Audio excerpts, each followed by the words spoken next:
I always forget to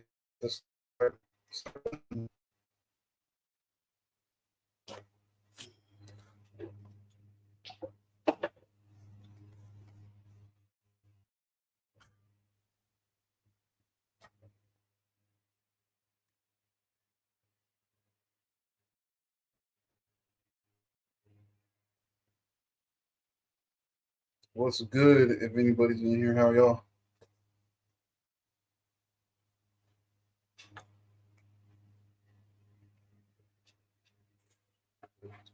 10,000 chords up there.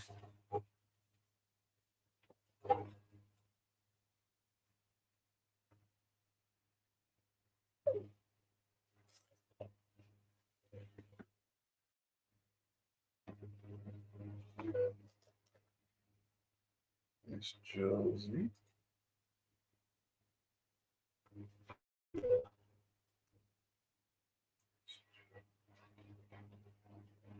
What up? Oh, you're Hello, muted. hello. Yeah, I was muted. Sorry. Mr. Andre. Why won't it work? What's up, buddy? What's up, There man? it is. Chill, man. Another day. I had a prelim that I was working on. Everything was looking all set up. I was excited to fight it.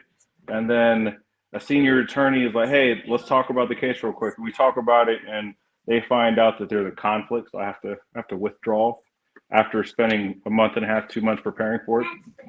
Kind of pisses me off a little bit. You got a first? No, it happens. It's just it sucks when it Hey, happens for a Deanna. relatively important case. You got you. Yeah. How you doing, JP Dougie?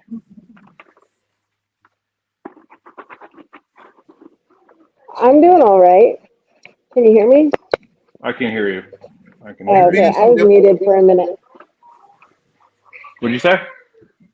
I asked Josie, was she beating somebody up in the background because she was muted? She does that. She does beat people up in the background. That's her signature Getting move. fine. No, I You wasn't dropping the beating elbows. anybody up.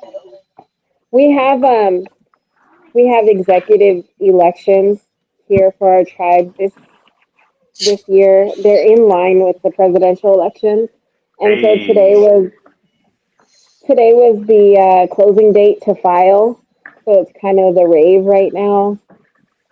Who's Okay. running and who's running for what position and which families can't run because of deaths in the family and stuff Well, like that's that. tough. Because we've had like 5 deaths like within the past 3 days, which it's a huge number in the grand scheme of things because like we're like one big huge family basically. You know what I Yeah, mean? that's So tough. like yeah. I was going to make a joke, but never mind. Of course you would. Of course you would, bro. That's crazy. That's Well, I crazy. was going to make a joke, and then she said, 5 deaths. What's up, Sonny? What time do I got? It What's is the clock? 7:10, give or take. Okay. We'll give it a few more minutes, and then we'll get started.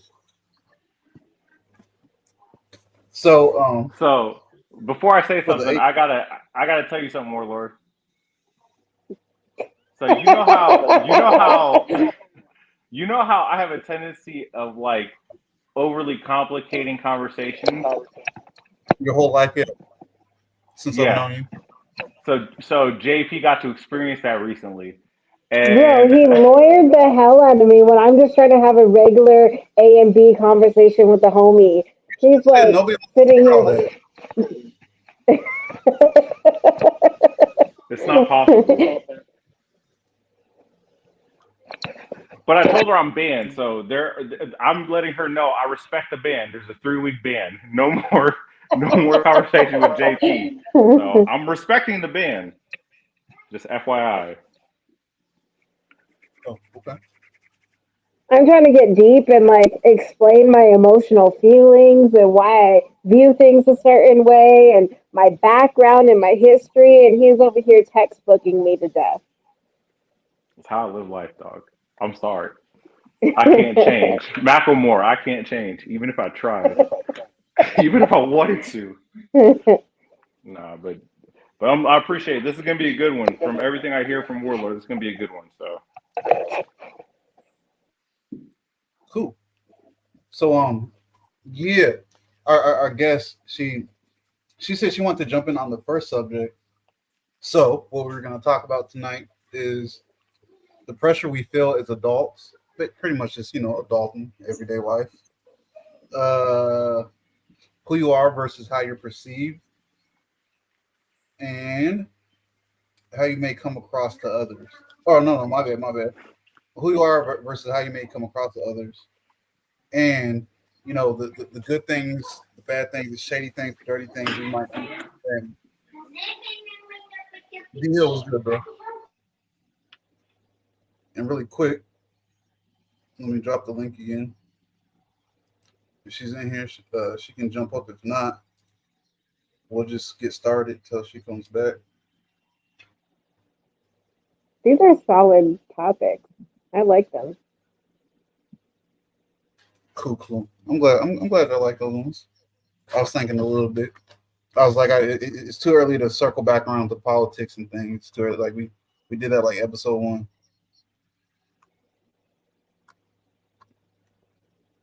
D Hill said, let him get his thinking cap on right quick, because you said Andre be just overly. Talking about politics, can I just say something real quick? And it's kind of talk that talk. infuriating for me. Talk that talk. So I'm part of a nonprofit organization, right, that does the color guard in our native regalia, stuff like that. So we did the inaugural parade for President Obama, and okay, that was great. That was fine. It was a cool experience. All for it.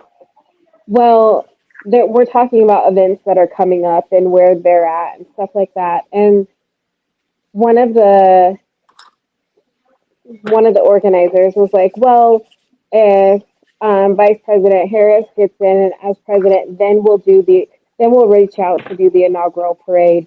And like that bothers me so bad because it's like, can we just reach out to do the inaugural parade regardless? Like, can we just go out there and like present ourselves regardless? Like, why do we Right. have to do this? Like, why does it have to be so one sided? Why do we have to just like lean toward one party or, or the other? Like, why can't we just do it regardless and show who we are regardless?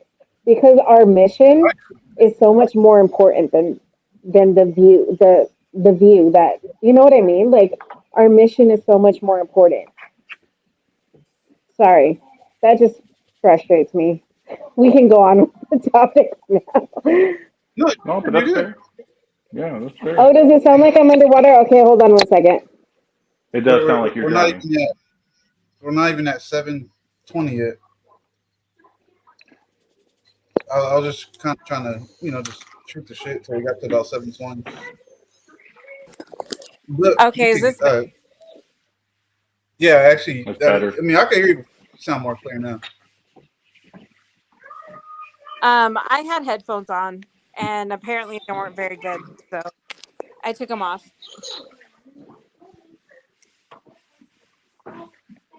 So I'll be the first, if it's okay with Warlord, to talk about the topic at hand. Be my guest. I'm gonna put my So legs on. okay. So it's ironic that the topic is the topic is the one that he discussed earlier when I'm sitting here being dad and cleaning this toy that my sister gave to my kids.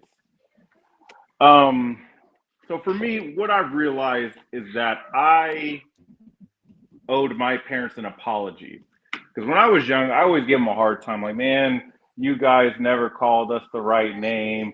Why can't I get the new Jordans? Well, you know what I mean? Just like stuff, right? Now, there are some grievances I had with my parents that are valid, and without getting too deep, I'll just leave it as like, look, my parents got divorced young. It was a messy divorce. Um, there was infidelity. Actually, I like without getting into the weeds.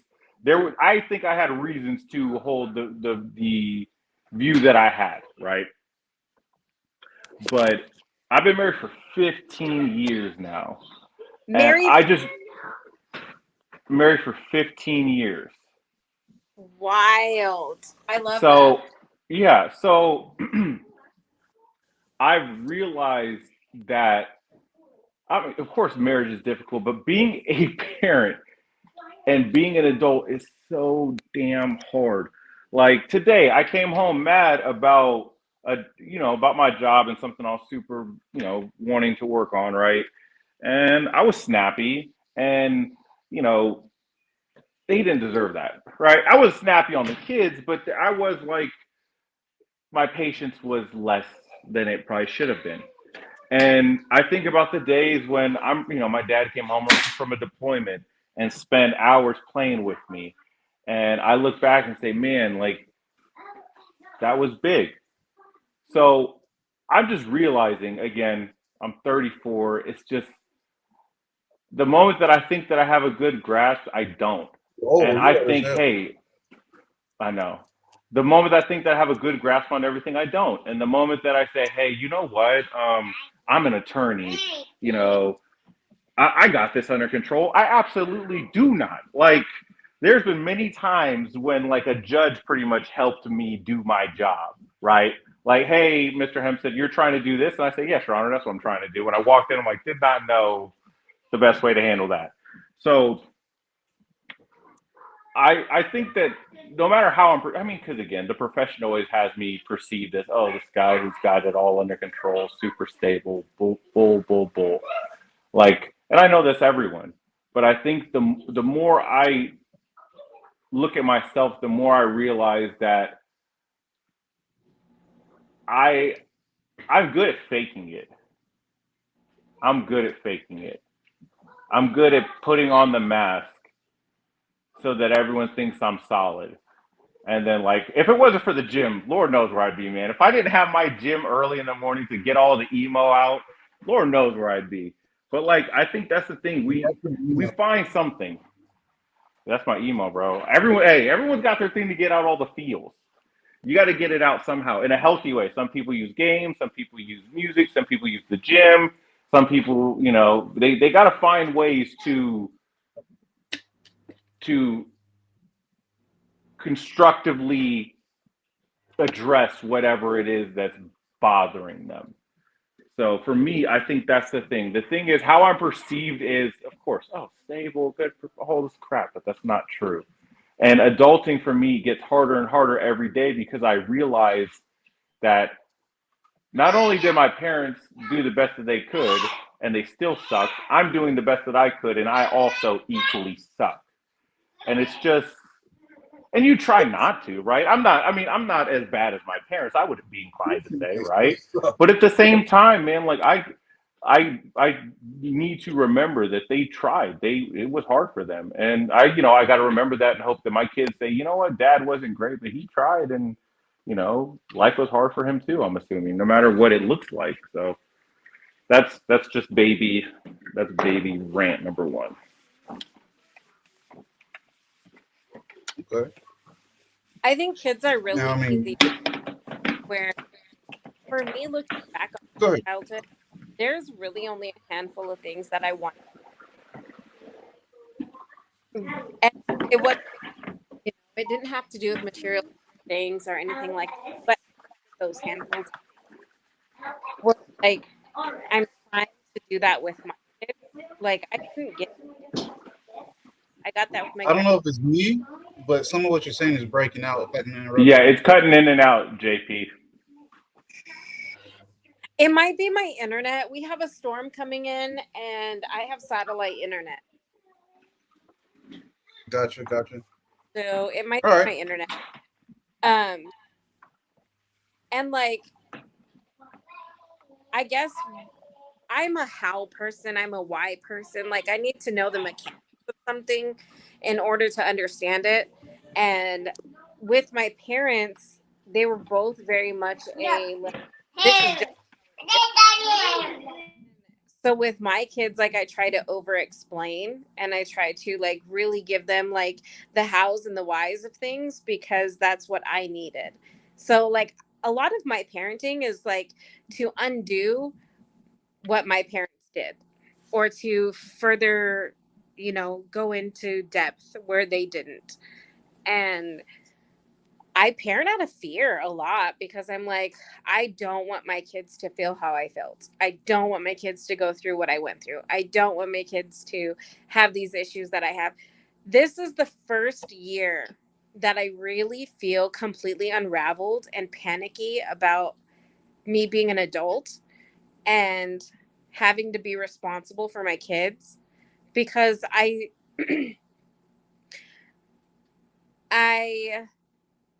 um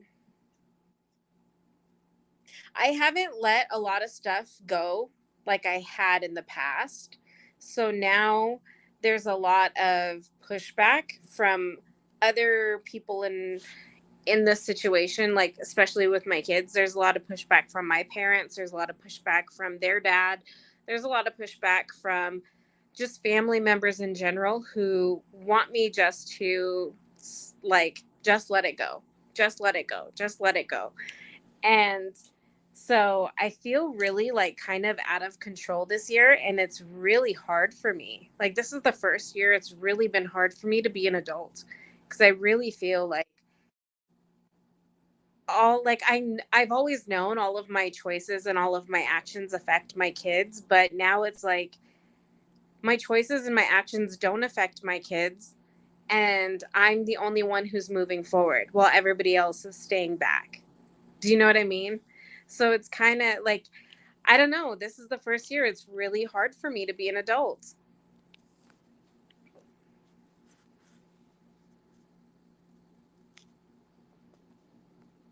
I definitely get what you're saying. Um, I do. I do probably too much thinking in the mornings, and I overthink think some things. And definitely one of the things I balance out is choices I'm making, what's going to just affect me, and what's going to affect my daughter and I. Excuse me. And then past that, what's going to affect the people that it's I mess with every day, the people in my life, friends, family. Excuse me. So I definitely get what you mean.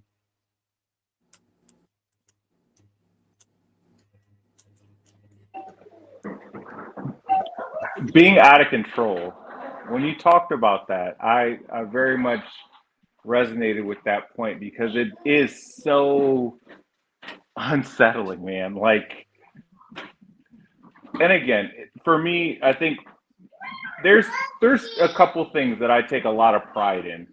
Um, Probably the first, of course, my kids, right? And and and the life that my wife and I built. I take a lot of pride in that. But for me, I hate to be that guy, but it was the bar. Like, all my life, I've never truly gave anything my all. Like, I found ways to like get Yeah. by, but I never truly said, you know what, I'm going to do everything that I can, whatever it takes, and I'm going to leave it all out there. Sports is Right. one thing, but so when I took the bar, I did everything. I made myself sick. I didn't talk to my wife. I would hug my kids and like, hey, like I acknowledged them, but for a good 3 to 4 months, like I was not there.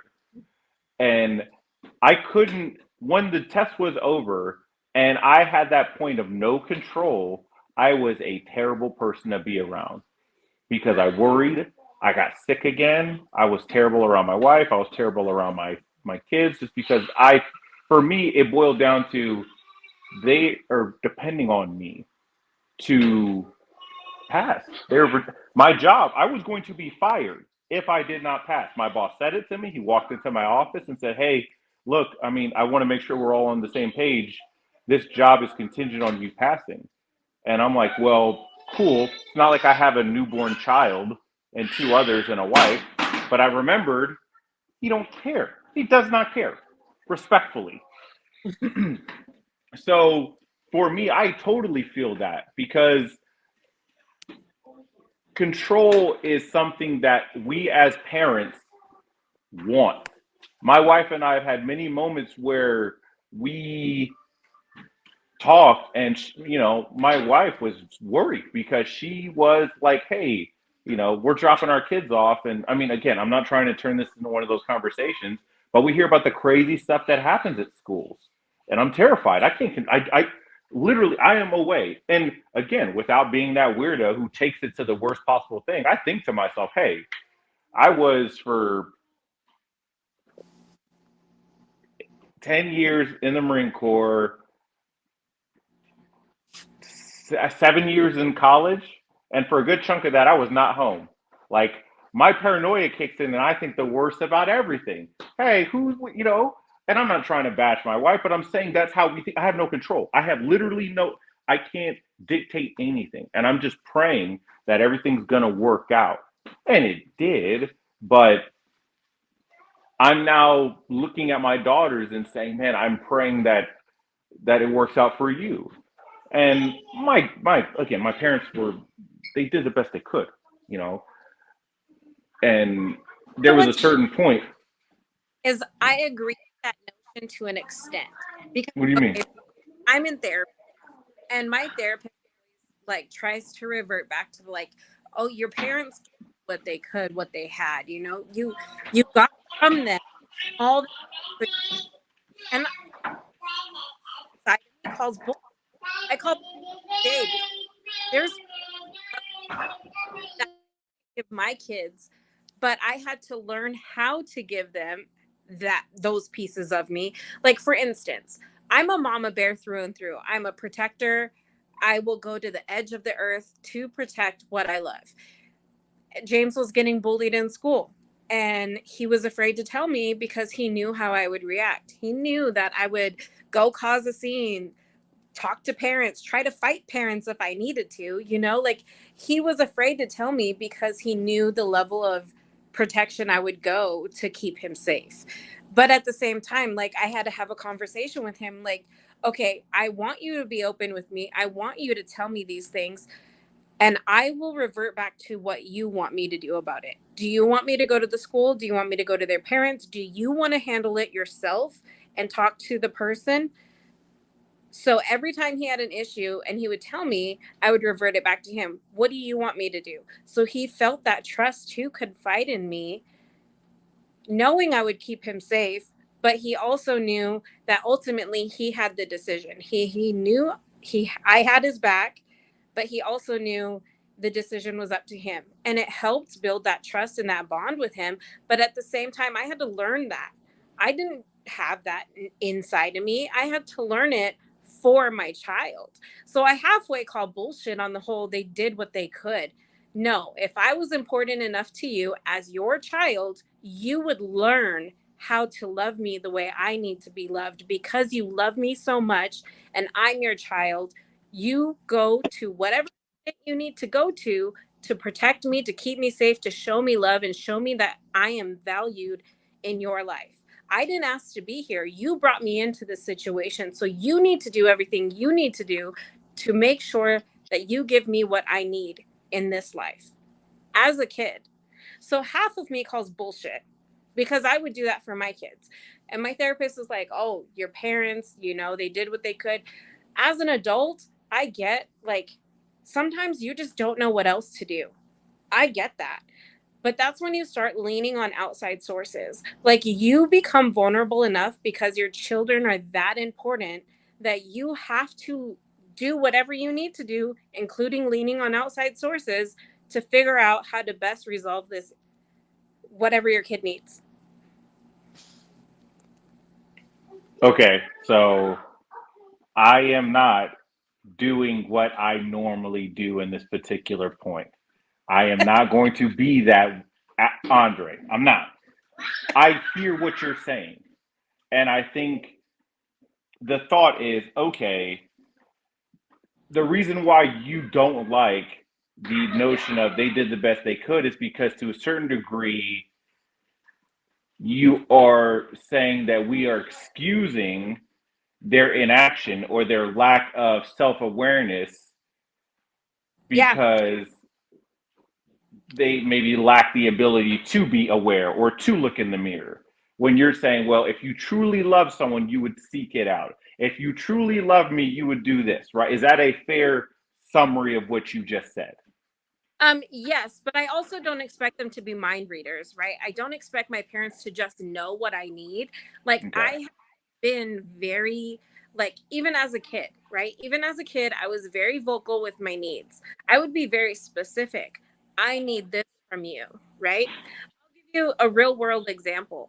I was sitting on the couch with my mom going through Pinterest, and as an adult, right? And I see this glittery wedding dress that's super glittery all over it, super pretty. And I'm like, oh, wow, look at this. And I show her, and I'm like, so excited about it because I've never seen a glittery wedding dress like this one. I'm like, look at this. And then you could wear a crown and have a white carriage. And I'm like daydreaming this Disney style situation in my head, right? As an adult. And my mom like rolls her eyes and scoffs. And I'm like, I need you to dream with me. Like, I need you to look at the picture and like go into your imagination and dream with me. And she's like, I don't even want to. I don't want to consider that. I don't want to dream. I don't want to look at it. It's like she just completely shut down. And my therapist like, oh well, she can't go to that place in her head. I'm like, no, no, no. She doesn't want to, right? She like doesn't want to. She can. She chooses not to because she doesn't want to. Like it's not about her daughter, right? It's not about her child. It's and that's like been a consistent thing.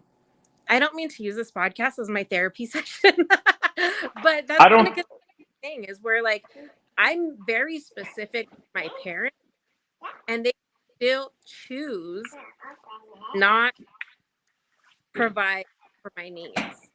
And I can't imagine a world where kids come to me, they're telling me what their needs are, and I just choose not to provide it. Do you believe that knowledge is acquired through experience to a certain degree? Yeah, to a certain degree, Okay. absolutely. You also think also there are certain things that we are instinctually born with. Is that a fair statement to say? Yes. Okay. Now,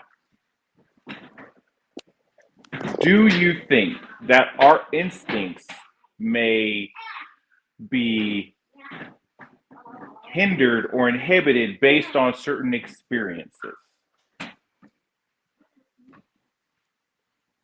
Yes. Okay. Now, lastly, do you think that enough experiences may outweigh or totally minimize your instincts to the point where you don't even really acknowledge them? No. No. So, and I guess let me make sure I'm understanding. You think that no matter what you experience, your instincts will be acknowledged enough to where you can resist that experience or resist what that experience would suggest. I Your instincts will always pop up, however big or however small, and you have the choice to go with your instinct or your experience. Okay. Now, I ask those questions mainly because if we acknowledge that experiences in and of themselves can allow for knowledge to be derived from them, then what we're also saying is we can learn from something that is separate than what's within us. I have Yes. an instinct to take care of a crying child. It is instinctual. I have no say over this. When I hear it, I turn and I look, even if it's not mine, right? However, I also have experienced that once I have determined that that baby that's crying is not my baby, it's okay to turn away, even if the crying persists, right? That's a fair and reasonable example. Now, I think that we as individuals, and this may be an assumption that I can be challenged on, we give weight to experience, right? I have found a person that has, through the years, always had my back. I can count on no hands the times where I was worried about her. My experience has reinforced this.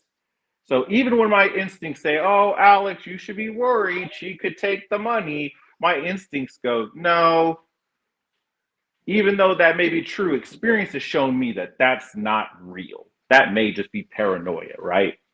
Now, I'm taking the long road, but what I'm really trying to do is say experiences to a certain degree are as impactful as our instincts, right? Yes. Now, long road is ending. When I have become an adult, 18, right, I still have experiences to acquire. Now, I was fortunate enough, and I'll be bold, and if it comes off as offensive, I don't mean to in any way, but I had a child, we had children at 25. By that point, I have acquired a substantial amount of experiences. I have gained some from my parents and conversations with them. I've gained some from the world. I've gained some merely just by observing. Now, there were still instances where when I was taking care of my child, my instincts conflicted with those experiences, right? I mean, a prime example is when the wife trusted me with my firstborn by myself. She said, if she's crying, check the diaper. If that doesn't work, feed her. If that doesn't work, you need to burp her. And if that doesn't work, maybe you missed one of the three, right? And I swear to you, this happened. I did all those things and I just kept repeating the cycle and I overfed her. So then I drove around my neighborhood for like 20 minutes and she went to sleep. Now, do I think parents to a certain degree rely more on experiences than instincts? Yes, I do. Why? Because I think people to a certain degree are more inclined to trust or put a little more faith in experiences than instincts. And I think I say that as a way of saying it's possible that parents, like the story that you told about your mom, have learned from their experiences that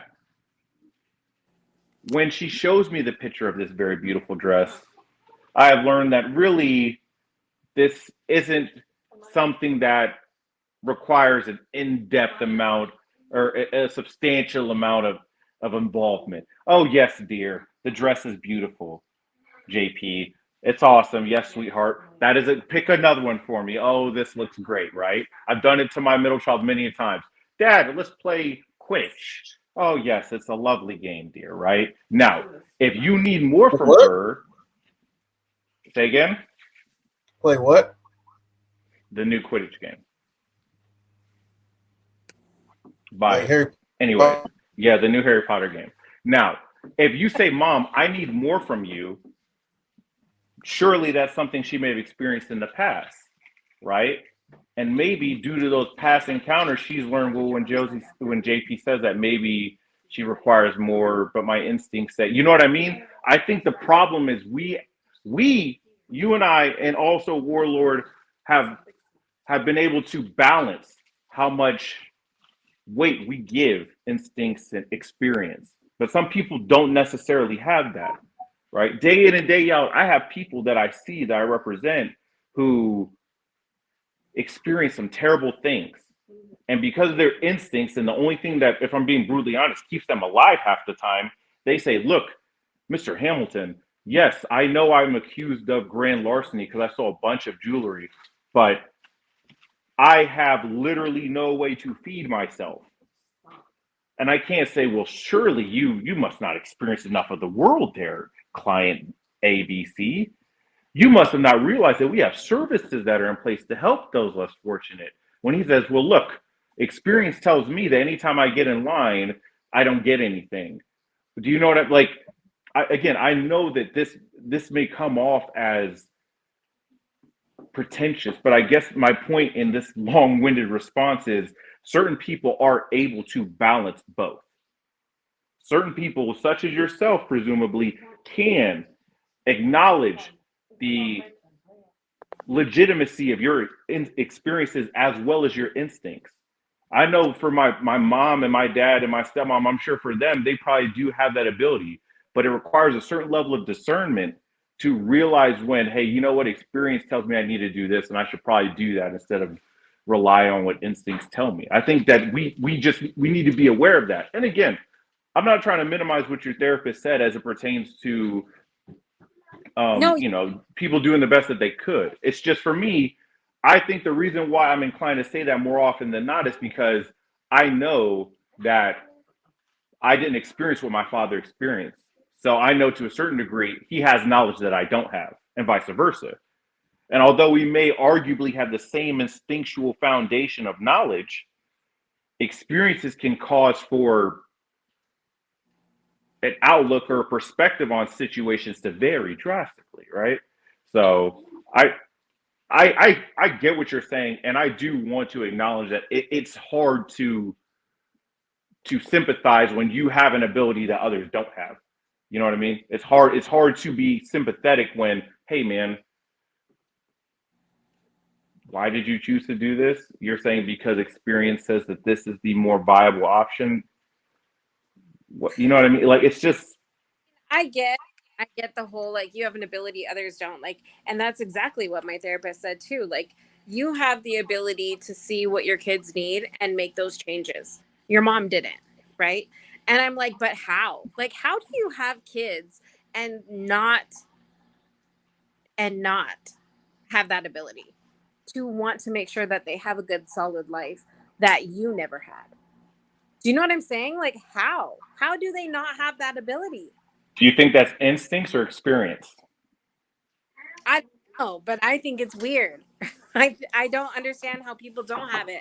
Like, that's one thing. I understand everybody's different. Everybody's unique. Everybody has their own situation. Everybody learns their own way, and people comprehend different things. I get all of that, but that is just one thing I can't internally comprehend, is how you have children and don't want to do the best for them. And the best you can is whatever you their needs are met. Like, I just, I don't know. And this is a great question he asked, like, at what age do you allow them to give you criticism and critique you in a positive way, which is solid. I have always allowed it. I've always taught my kids since they were little. You can always ask me questions about why you're getting, disciplined or why this is happening. But a lot of times when I discipline my kids, I make them tell me why. Like, why are you getting a spanking right now? What did you Uh-oh. I think we might have lost JP. One of the questions in the comments was asking what the topic is, and I want to reiterate the topic for this particular panel is adulting and parenting, and correct me if I'm wrong, Warlord. It's one, distinguishing how we see ourselves versus how the world sees us, and the trials and That's like the difficulties. second Yeah, say again. me. Can you guys hear me? Can hear you. Okay. Sorry, I was getting a call and whatever. Anyway, No problem. uh, but I've always allowed my kids to criticism and critiques. But I do tell them, like, hey, in the middle of you getting in trouble is not the time to do it. Do you have questions? You can ask me later, and I'll 100% explain it to you. You're allowed to be angry with me. You're allowed to not like that's okay, but you're not allowed to be angry. You can tell me you're angry with me without being disrespectful. We can have a conversation. I've always taught my kids that was okay. So that's not even an age thing for me. It's just been the norm since they were little, growing up till now.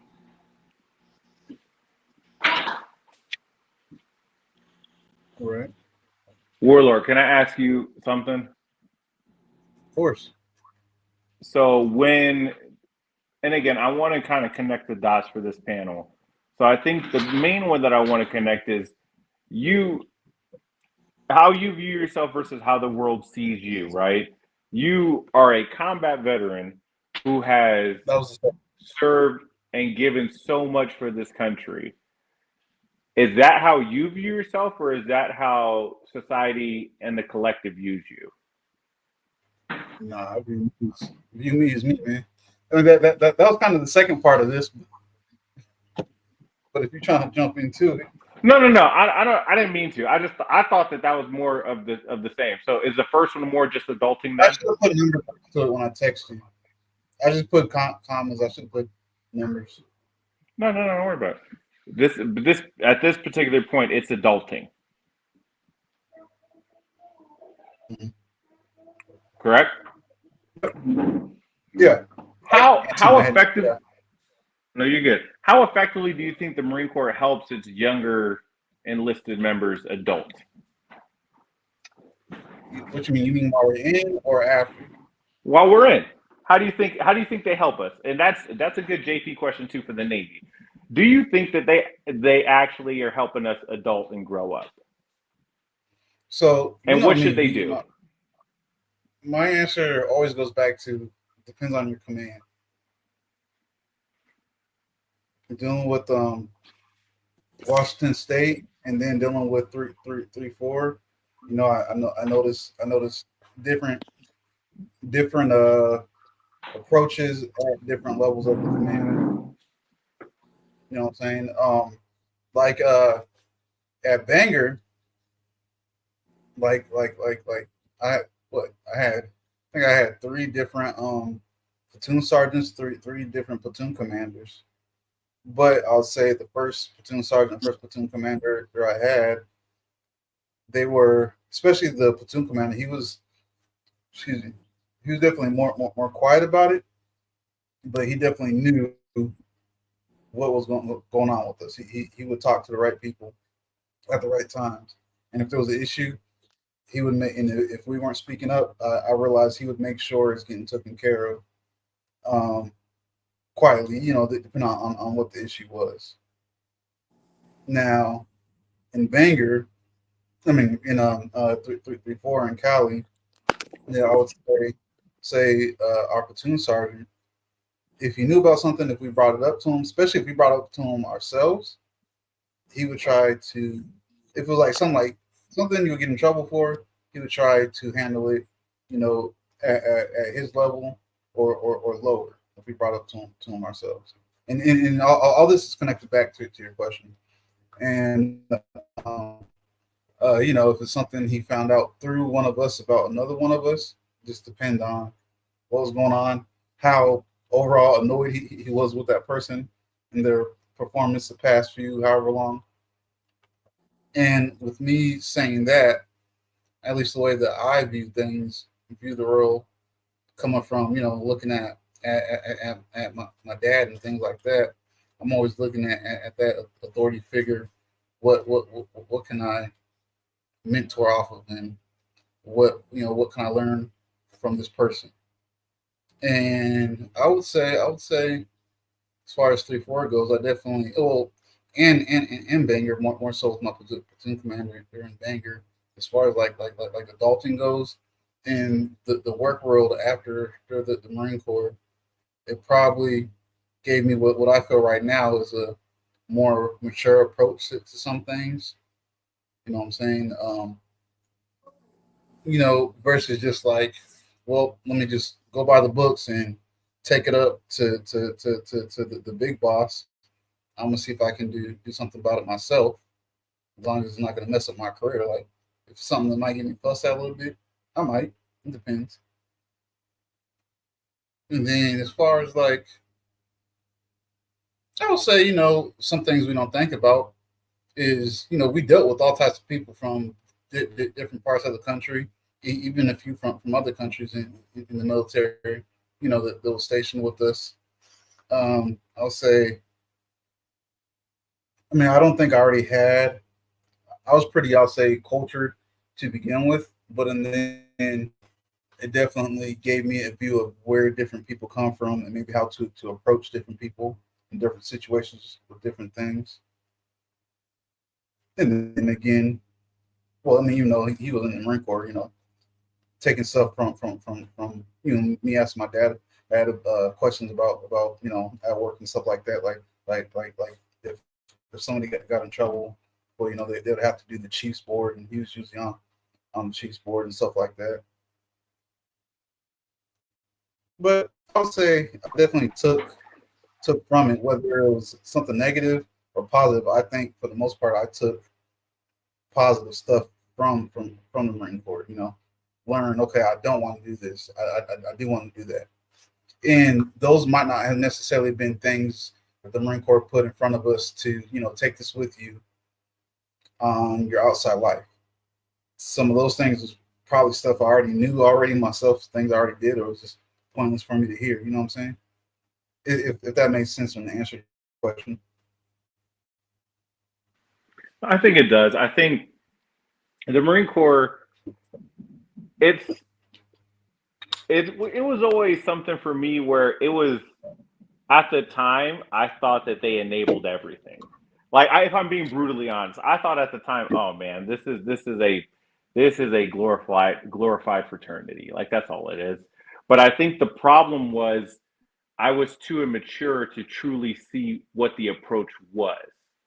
And I think that comes down to,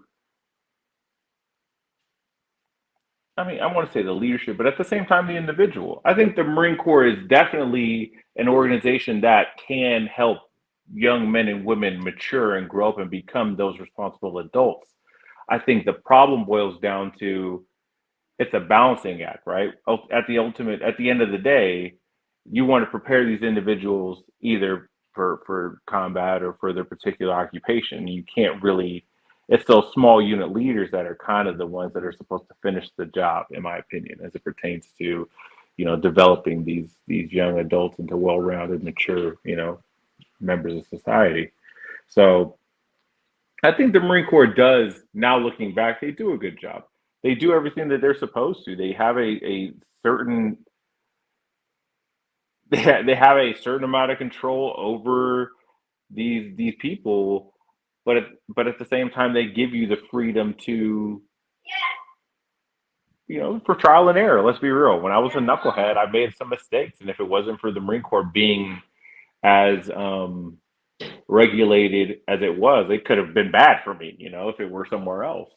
So I do think, and I look back fondly now on my Marine Corps experience as what it was. It gave me an opportunity to finish what my parents, they did the best they could at. I apologize for saying it. Didn't mean to use the same phrase again, but um, yeah, when my parents started, the Marine Corps finished, and I'm grateful that they did.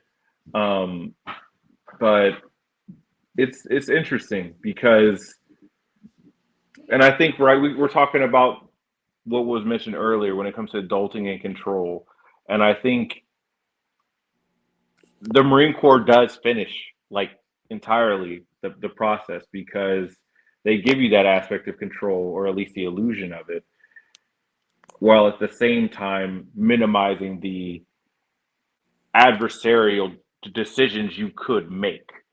Right? You could choose whatever you want, but at the same time, there are certain things you won't choose, and we'll put subtle deterrences in place to make sure you don't choose them. So Right. I'm grateful, genuinely, for the Marine Corps and what it did for me. But JP, what about you? I know the Navy obviously similar to a certain degree, but is the culture of the Navy one that kind of embraces the individual, or is it more like, again, for us it was different. For us, again, it was very unique. But I was always intrigued by the Navy. I always wanted to join the Navy. Not gonna lie, I wanted to be a senior chief. I thought that the anchor and the stars just looked dope. I wanted to. Not gonna lie. Why specifically a senior chief? Like, Just because why I so love specific? the, like, I remember when they become, so the reason why I helped with a few of their pinning ceremonies when they become chiefs and senior chiefs and master chiefs, when they like all lay down and I don't know, it's just cool. I just thought it was a cool time. So but yeah, when it comes JP, to the Navy and its fostering of maturity and adulthood, what did you observe? Was it an organization that kind of supported it? I mean, well, what do you think? Well, I didn't really serve very long, so I don't feel like I have a whole lot to say. Because most of my service was like during like training. Know what I mean? And then there was obviously Banger, where we were all treated like children, no matter like the position we were in. So um, I think going to the military in itself matures you a lot, and um, experiencing just how life is in general in the military, I think matures people. And I think it does help them with the whole adulting and stuff like that, and gaining responsibilities and things like that. You are kind of given a slack rope to where you feel like you are an adult, you feel like you're doing everything on your own, you feel independent, but yet you're still on this rope, right? Where um dad's gonna pull it in as soon as you try to, go a little bit too far. And that's with everything, not just that's with everything in the military life, not just your own command. It's even with the banks. Like, if you notice, the banks will give you like loans and stuff, but only to a certain extent. They're not trying to screw you, but they also like they're trying to guide you slowly into individualism, but they don't want to do it so fast where you screw yourself and you end up in a situation that you shouldn't be in. And same with base housing. Like, you ultimately still pay for it. It still gets pulled out of your check, and it still comes out of your paycheck.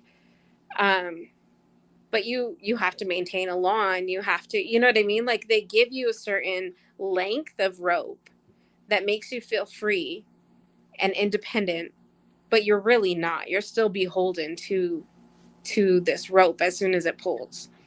Um, and I don't think that's a bad thing. I think that slowly guides people into life on their own, because school doesn't teach it. You're not going to learn that in college. You're not going to learn that in high school. Your parents are going to try to do their best to teach those things. But a lot of times, like, especially now in this economy, parents are working 5, 6 full-time jobs. And like, when do I have the time to teach my kid how to file his taxes? You know what I mean? Like, so I think the military does definitely grow you up a lot.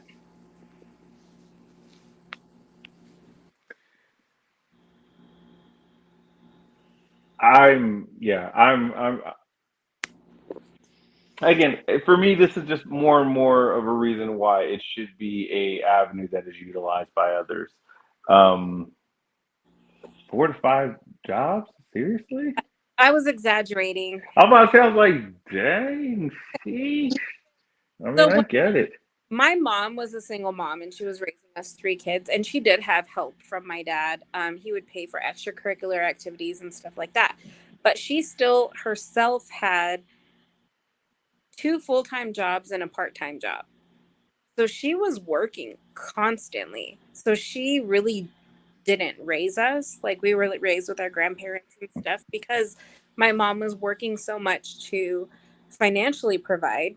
And that was back in the 90s. Like, that was when a $20 bill stretched a hell of a long way. Yeah, it was a $20 bill.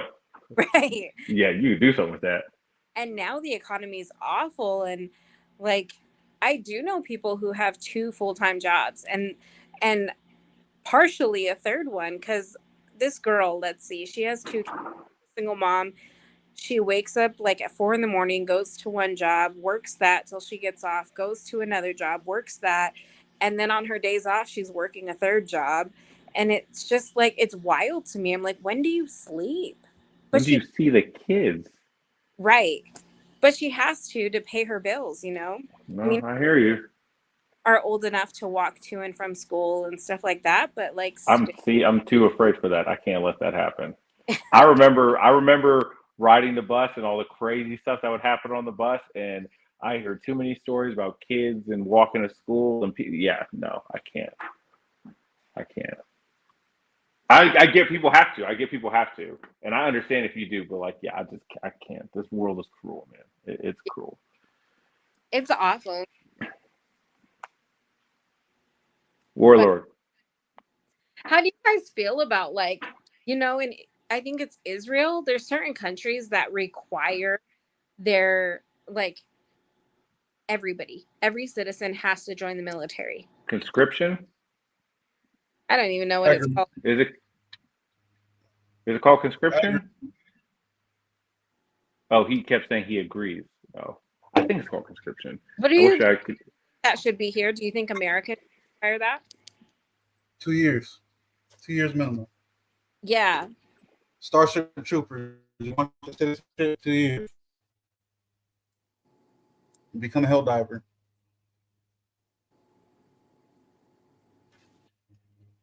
I don't You got want to something to do say? this. I don't want to do this. You do it.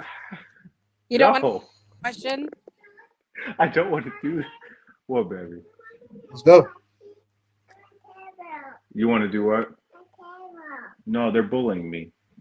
She wants to join the military for 2 years after high No, school. she's not gonna. So you know what? All right.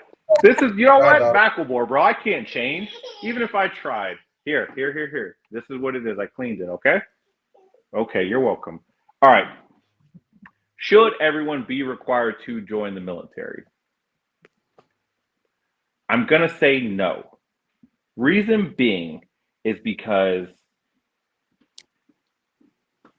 what makes America unique is the spirit of our fighting force.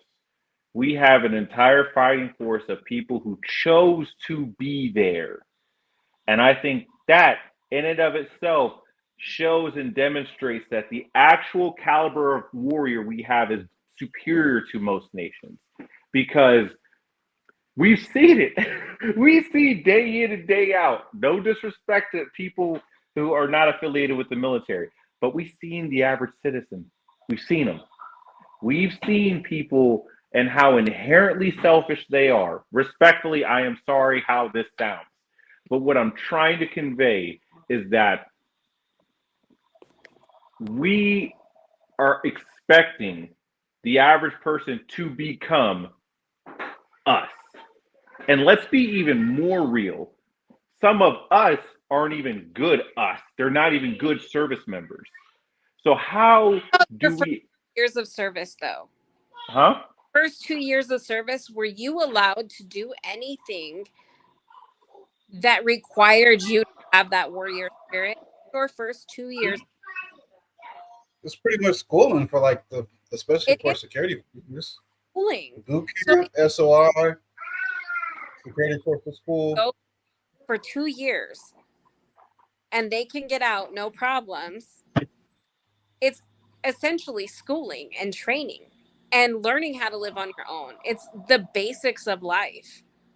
All right, so let's address the And elephant my in the room. pushback, really quick there, Mr. Pushback. My pushback is, but what's the percent of actual people that joins in the MOS or job that can see combat? Like for people that don't generally see combat but can, military police. So that's MPs or Navy MAs, artillery. Well, no, that's basic combat, I guess, just from a distance, but they can Some see combat. Hmm? MF, FMM, MFM. What are they called? HM, whatever. Yeah, some corpsmen, but they're called something with an Oh, F. fleet, something All right. corpsman. Mm-hmm. But basically, I'm just saying that's the smallest percentage of the military that truly, really has to have that warrior spirit. Is what I'm trying to say. Is my pushback. All right. So 2 years. All right. And the rationale behind it is these 2 years are going to do what? What's because I don't understand what the goal is. The goal is, well, everyone serves 2 years because reasons. What I are don't the know. reasons? Why? Reason. That's just how Israel and other countries does it. That Okay. where their people has to join. So I just said 2 years. Okay. So now I'm gonna the financial implications of this I can only imagine, but let's address the obvious worry. The obvious worry is the physical demand that is required to make it through those 2 years. Okay, there is a physical demand. You're right. Now, the likelihood of everyone being able to get through it, I don't know. Isn't Obviously, a good chunk. Hmm? nothing. I'm talking to No, no, myself. no. No, what? Nothing. What were you If they're saying? trying to, that's okay. I'll put it What? like this, bro. I feel like we would have a lot less little weirdos like Antifa and stuff. And if you're listening, if you're part of Antifa, run up on me, bro. I live out here in the woods. No, You can he talk. does. No, if anyone is Bro, a part of run up on Antifa, you please me. Anyway, talk to local law I enforcement. think that Please. first years will teach don't a. listen to him. He's being my attorney speaking. I'm sorry, Josie. Say that again. I think that first 2 years will teach a level of structure and discipline that Right. Well, let's we're Antifa. Right. because our single parents are working 3 full-time jobs. Because these kids are out here feral as fuck raising themselves, we're not Feral. He called him feral. society. We're not citizens who can, sustain. We're getting these little weirdos. Like, it teaches the structure and the discipline to just be a productive member of society. All right. I'm locking in. I'm locking in. Yeah, All right. lower the standards. Let me see. Who said that? God body gladiators. He's like, didn't militaries lower the standard? And they have. Like, so I was And A on, it's lot of still bad. And people are still struggling. the bro, branches. it's because of listen, the military has turned, okay, let me not generalize. Some Please. of the military has turned extremely liberal, and that has deterred a lot of people from joining. It has deterred a lot of patriots from joining.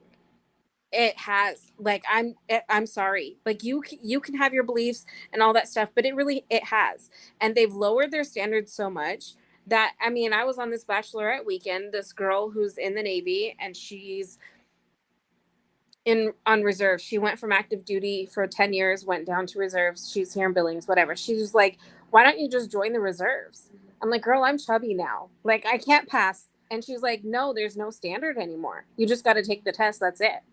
And I'm like, that's awful. That is awful. There is no set standard. You just got to take the test. That's it. That's awful. That's that's the Navy. But anyways, Listen, Okay. I mean, I will sure. say the Marine Corps has been don't making say it. their. I think that they're making their numbers. I don't know if it's stock or not, but the branch making the numbers.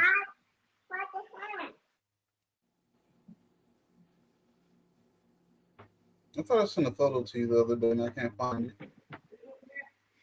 I I don't know. There's a part of me that it. I get the idea. I get the ideal goal. If we have everyone serve, I get the ideal goal. Oh my God, God, buddy, don't say stuff like that. What? Hold up. Don't go look. Yo. All right. So I get. Sweet baby Jesus. All right. We So take this. He has gone all the way into prayer now. hey. So I. My thought is, what will that truly fix? Okay. Okay. Let's say I know JP is pretty much saying, and I want to make sure that this summary is an accurate and genuine, you know, amalgamation of what you said. Ultimately, the goal is that the perceived ineffectivity and inadequacy of the average American in its parenting will be accommodated by the military and its ability to ultimately finish the job, right? Is that fair? I think that's a large generalization based I off tried. my examples. I know those are the examples I gave, but I don't think that's the end all be all. Like, what's happening here? What is that? That's in I the think some, Navy, right? I Hey, think That's so. in the Navy. That's in the Navy. don't do that. Pull up a Marine Corps one. I know. No, no, no, no. You're done. No, you're good. You're done. I think the point was made, Warlord. I think the point was made. I Talk wasn't to your trying to people, specifically point out the JP. Navy. Talk to your I was people, just showing the JP. stand. That's I wasn't crazy. specifically saying the Navy. He's like I was just vacuum showing some of the sealing. standards. That's That's all. crazy. I just, well, I'm want to know. Then there's a part of me that wants to know. We talk about these other countries, Israel and South Korea, and all of them that have that. I want to know, like, what. I think it will provide basic structure and discipline. Help I agree. the help the nation be productive members of society. I'm just you're okay, and I think now I'm seeing the real problem. The real problem is that I do sympathize with that notion, but to a certain degree, it is in conflict with a pillar of an American foundation. It's choice. Do you We are do you feel like the current state of the military with the choices that people are making is giving us that fighting spirit that you talked about? Do you think the current military has that right now, today? Not the military you were in, the military that's currently in front of us. No, because I just I don't know. looked at a video that I was going to make a short out of actually, where there were some Marines in I think it was Turkey. It was somewhere. They were on shore leave, and they were getting attacked by some Turkish youth group, but they were all like grown people, but I they're sent like that to you, Warlord. say what now? I sent that to you. Did you? Yeah, I did. Oh, well, You didn't respond. too. I thought we were family, but you didn't Oh, respond. So. you send me a lot of links. I send you a lot of links. You don't look at all of them. Anyway, I always do. I always look. I always look. Highlight his next comment because that one's on point. What so what God Body says about cushion? No, the next one. basically, they were scared of. Well, in my opinion, they were scared of getting in trouble with the higher ups if they would have fought back. When I was in, the whole street would have got smashed. Oh yeah, That whole street, everybody would have caught it. Hey, were you Whether you were in it or not. fighting those ninjas in Seattle? I got in a lot of fights in Seattle. You know what I'm talking about? The one against the Asian ninja gang, and then Knot was like underneath. I won't say any names. I'm pretty sure he's not watching, but a homeboy of mine, like he was going to whatever bar. I was going to a different bar that I would normally go to, and he called me and he said he was about to get in a fight. So I ran down the street, and then he called me again. As I'm running, he told me he's about to get jumped. So then I picked up the pace. I got there. He's as tall as me. We're both 6'3". It's him and a bunch of 5'0" dudes around him. So basically, it was 1 versus 1. And I was like, am I about to jump in this and help him? I did anyways. But still, I was like, this the homeboy really just called me for all these little midgets around here. But if they were the Korean news, then because I think that area was heavy with Korean folks, then I don't know, maybe it was worth it that I jumped in. Yeah. I still got running though, so I can get in trouble. So, Andre, I want you to.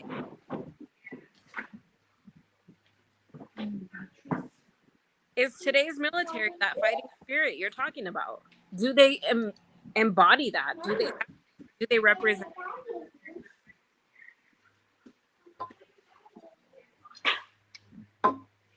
I don't know.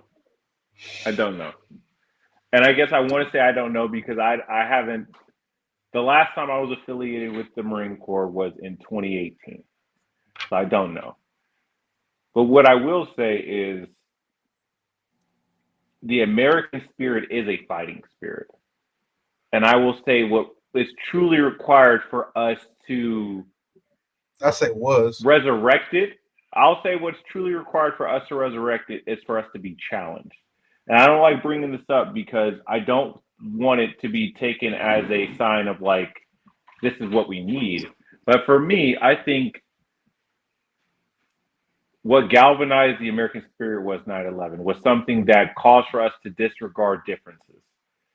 So to answer your question explicitly, I don't know, but I know we have it.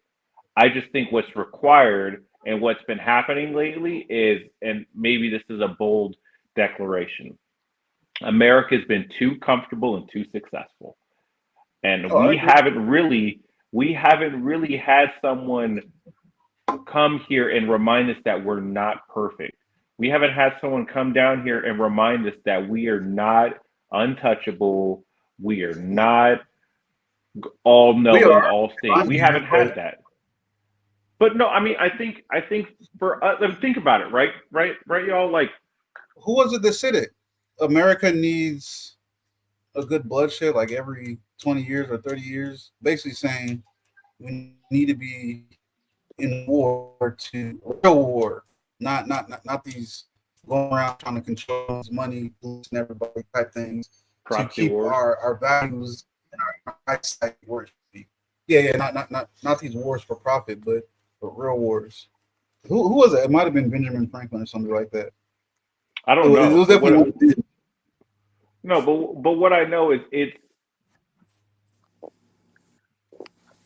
you need it. You need a reminder. And for me, I mean, we all have reminders, right? Like again, I hate to sound like that person, but I go to a jail to see my clients, right?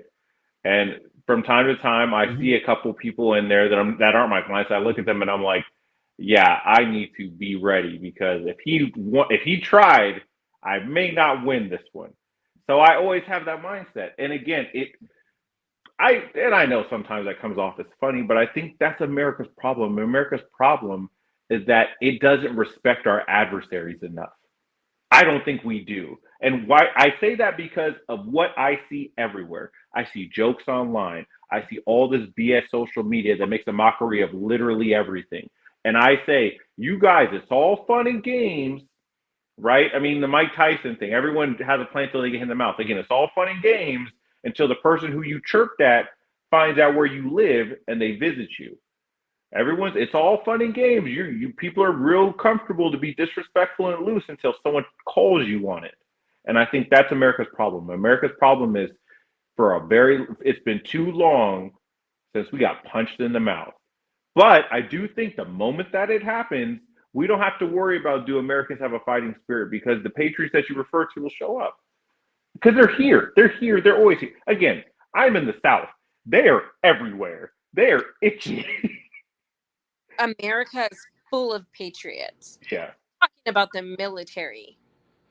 The military today, not our military, not our grandfather's military, not our daddy's military, our military today. I don't know. I don't I know I either. don't have the same I don't have the same hope that you I do know that it's not in the Navy for sure. has that fighting spirit. I Yeah. think America does. I think the patriots do. I don't know if our military does. Warlord, do you have that I feel picture? like Do you have that picture oh, you showed really earlier? quick. Anyway, Show I'll put that this on picture again real quick, Warlord. Just to really remind quick. everyone that this 10 more minutes on it, and then Pull we up. got to jump to the next. Pull up who? They're out there. Pull up a they're chart. not out there. Don't pull up anything, Warlord. JP I is gotta be breaking up. fair. It's the audio's off. Just don't pull I up gotta be anything. fair. Don't you do it. Warlord, don't you please. I'll go to so fast. I know. Ain't doing nothing. Talk is cheap. All right. Don't do it, Warlord. Please. I don't want to see I'm it. gonna show somebody.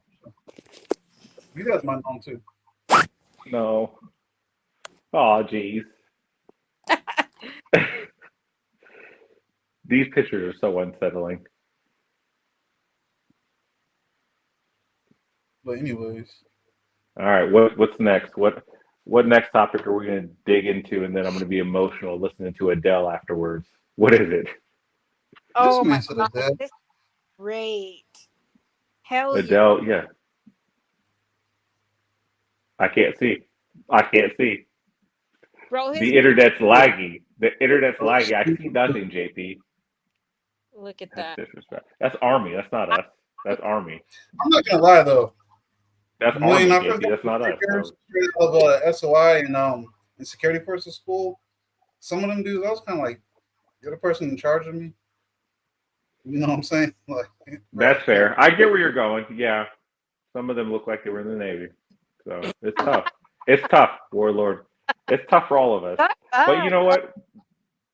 We Uh, did it. What's the let's. next topic, buddy? This, Don't let Jake. No, that it's doesn't. Oh my gosh. Oh That's no. a whole he's trying to quickly change the subject. Um, friggin'. That's a it's, man it's rolling down who we feel we are in his marine versus uniform. how we're perceived by other people. I've seen that Woo. picture a lot too. Did y'all hear it? I did, and I think then let's go back to you. I asked you the question earlier. I know I kind of put the carriage before the horses, but I think the question for you is probably the Yeah. biggest one, man. I You said are me a is war me. hero. Yeah, I think you're a war hero. You have done so much for this country, I don't know about and that. I my initial. It's true, man.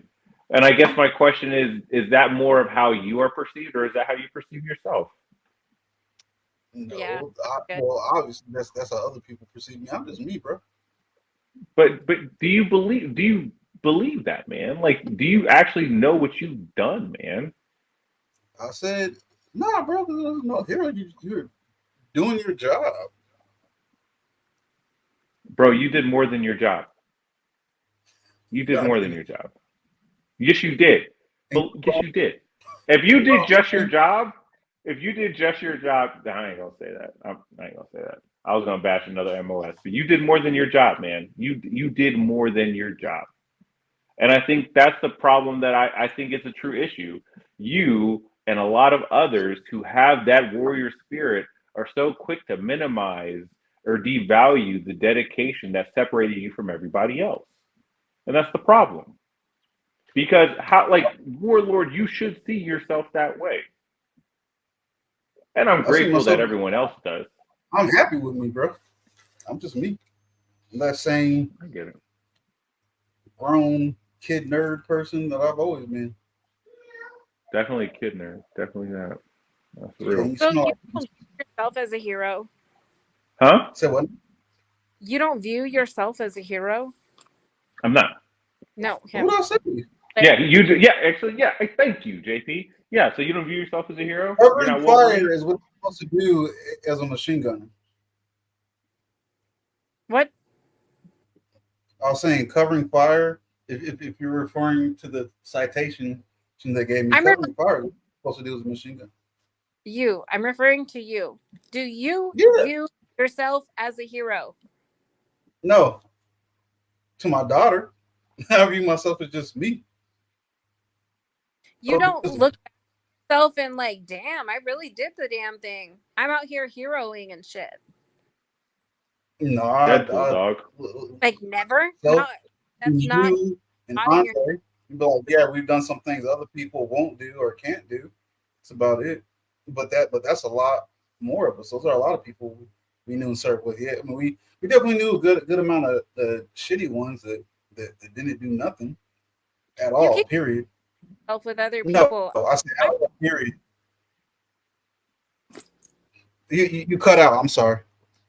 I said you keep generalizing yourself with other people. We're talking to you. He's I just dodging. view me as Stop me. dodging. I'm not causing anything. I view me as me. Just me. No, I'll put it like this. When I got blown up, you're supposed to run to where the fight is at, but at the same time, I got excited, just like any firefight we got into. I got excited. I wasn't doing that to be recognized or to be a hero. I was doing that to get in some, get my kills, get my shots Is off, that get some aggression out. Was it hard to adjust back to the calmness of everyday life here? No, because That's a good I question. had doctors driving me crazy, and so I had to that taught me some patience real quick. Because I know a lot of times people who love the chaos have a hard time adjusting to peace. Dang. Mm-hmm. No, because again, like I said, I had to learn a lot of patience in the hospital, a lot of patience, because I was a grumpy MF in the hospital. I was grumpy as hell. Still grumpy. I'm not Super grumpy. grumpy at all. Yeah, play video games with me this weekend. Pretty grumpy. So I didn't want to play Helldivers this weekend. had a hell dive by myself. I had new games to play. What about you, JP? What about me? How do you How do you perceive perceive yourself? yourself versus other people who might perceive you? Other people perceive me as crazy, as loud, I mean, aggressive. They perceive me as pushy and um too much, I guess. Annoying I sometimes. mean, I okay. perceive myself as a spitfire who's passionate and driven, and other people call me intelligent.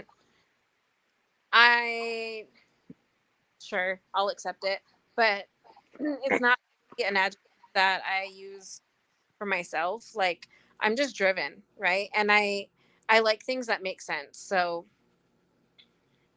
when it makes sense, I like it. And I don't know. My brain works different. Um I'm definitely a protector. Like, and that's one thing that really is hard for me is because I'll protect even at my own detriment. Um for instance, like I was in a lawsuit against the city of Hardin where I was last a cop for some EEO stuff. And in my like IA, my internal affairs investigation, the subject of my ridicule or my vulgar language was the person who was doing the investigation. And so like that's one of the things I put in my lawsuit. All of my lawsuit was policy changes for the department. And I wasn't even with the department anymore. But it was wrong for the subject to be the one that reviewed my discipline, who did the investigation. It was not right for him to do it. Like, you wouldn't have the murder victim's family investigate the murder case. It wasn't unbiased. So all of these like policy changes, and I it was stressful. The whole lawsuit was stressful, and it was like hard for me, and I dealt with it alone, and I didn't have people to lean on or talk to because my mom works for the city of Hardin. So like I couldn't even talk to her about it because those are her coworkers, and I'm suing her employer. And like that was really really hard for me, and a lot of times it stresses me out and I don't understand why I do it, but I can't not do it. Like, it's innate in me to push forward with what's right and to fight for what's right, even if it doesn't benefit me. Like, that's how, like, I don't like it. Like, I don't like that part of me. Well, it sounds like you don't like people.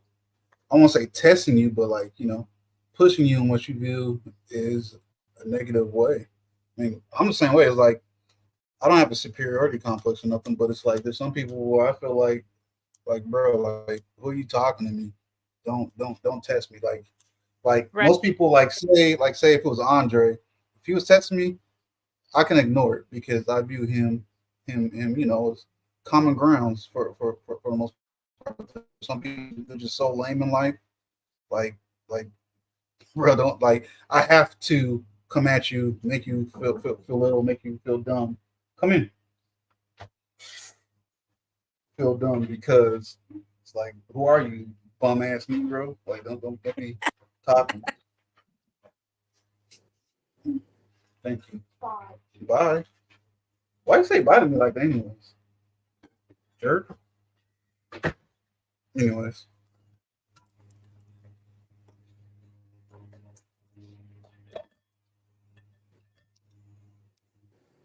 um, How about we always you? have to be. Say again. How about you? How do others perceive you versus how you perceive yourself? Who are others? People in general.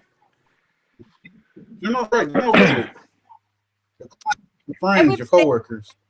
others are people that know you well enough to have an opinion of you, not people who encounter you in passing. I think people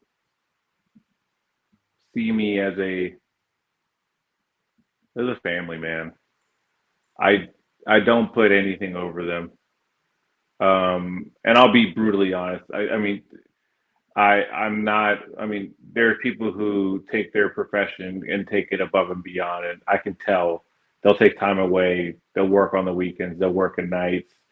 And for me, my kids and my wife mean the most to me. So I can't do that. I feel guilty doing this, if I'm being honest with you. Um, I think that's how I'm perceived. Now, how I view myself, I view myself as someone who can't do enough because I feel like my wife and kids deserve so much more than I'm giving them now. And it's good because it calls for me to work more, but at the same time it's dangerous because I am constantly in a state of inadequacy or inefficiency because I'm thinking, man, I should be doing more. I could be doing more. I need to be doing more. So I struggle with that. And I do have what many would call an inferiority complex. I'm desperate in what I do because I want to prove myself to people.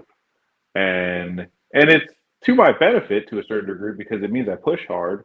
But at the same time, anything that is viewed as a slip up or a misstep, I take critically and I take personally. And again, it's dangerous because you could never enjoy the good times or the moments or the little wins because I'm too busy looking at them and thinking about how they could have been better. Um, I'm constantly also viewing myself as a I'm viewing myself as a better version of my dad, which is dangerous because I'm also seeing myself as having some of my dad's faults. So it's just God body. People see me as a complete madman. No, I think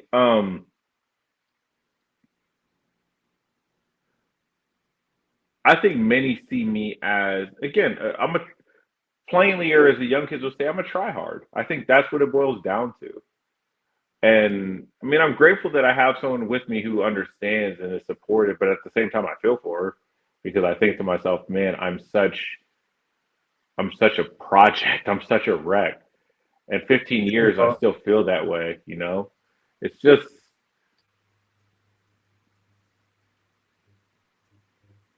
I don't know.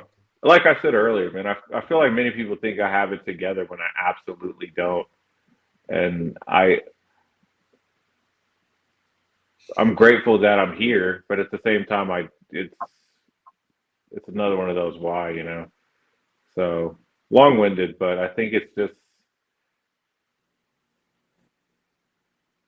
yeah, that's what it's based on. I feel like it's easy for anybody to view others as they got it together, or they at least 99% got it together, viewing it from the outside. But we all have our things going on, and we share them sometimes. Sometimes we don't. People always say stuff like, "Oh, I had no idea that was going on." You know what I'm saying? That's everyone. That's normal. I think it's easy to lose sight that we have it together when we're in a transition period. So like when we're in a steady, consistent period, then we are like, okay, we got it together. I know what's next. I know what's tomorrow. I know, the routine of things and the structure behind things.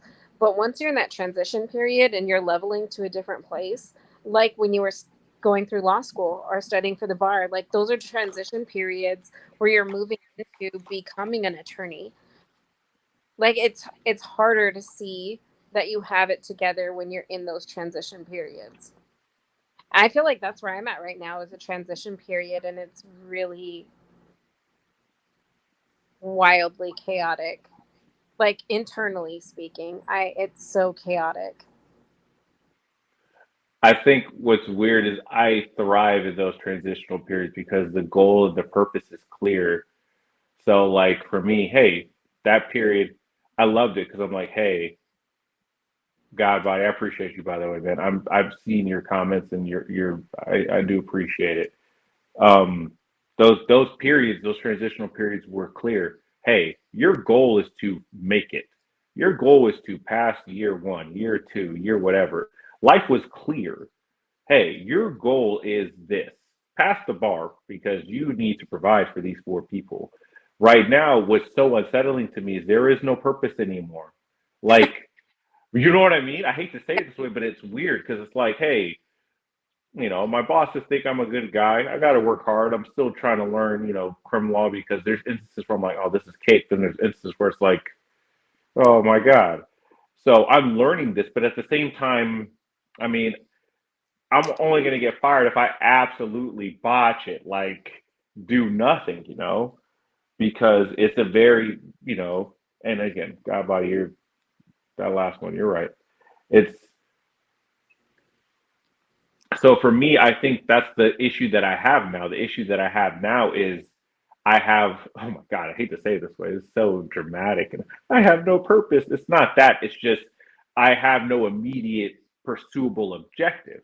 But I think what God Body says is true. Hey, look, the goal now is just be a good man and be a good husband and father. And it's an easy goal to say out loud, but it's so easy to also slip up, man. Like it's so, and again, that's where this inferiority kicks in because it's like, man, I'm slacking and you're slacking. Then you look at these four people that count on you, and it just sucks because the loss hurts more. And I think maybe the biggest problem is I'm looking at every slip up as a loss, and I'm taking it you know, like a loss on the biggest stage with everyone seeing when it's maybe not that. Um, Do you I feel don't like know. to feel successful in your personal life as your personal position as a husband and father than it is to feel successful in business in your career as an attorney? Say that question again because it kind of broke up. Do you feel like it's more difficult to feel successful in your position as a husband and father than it is to feel successful in your position in your career? I feel like, okay, so good question. I think it's easier to see success in my career than it is to see success in my children and in my wife. Like recently, right? I had a case today. It was a probation violation. Long story short, because the Commonwealth didn't read the fine print, he gave a lot less time to my client than he could have. And the fact that I was so well prepared, I'm like, oh, you think it's only supposed to be? Oh yeah, you're totally right. Go on, do your thing. That's a win. Why? Because I saved my client time, like time of from his life that he could have been spending somewhere else. He's with his family now. That's a win. And in that same breath, the case prior, my guy got 30 days when he probably could have got 6 months or more. And I took that as a really hard loss. But another senior attorney's like, nah, man, you got him less time, like focus on the good. But at the same time, I'm here with my wife and kids, and I don't see what we have as successes. I see what we have as lacking. She has a home. I need to get her a bigger one. She has a car. It could be better. My kids are happy. I could do more.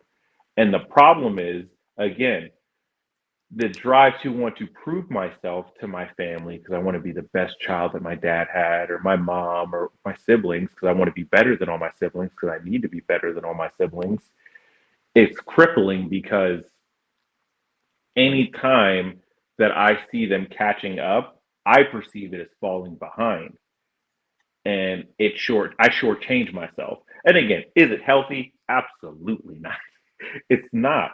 But it it's what caused me to be determined enough to get to this point, because I wanted to just show my wife that I was good enough, even though deep down I never really believed that.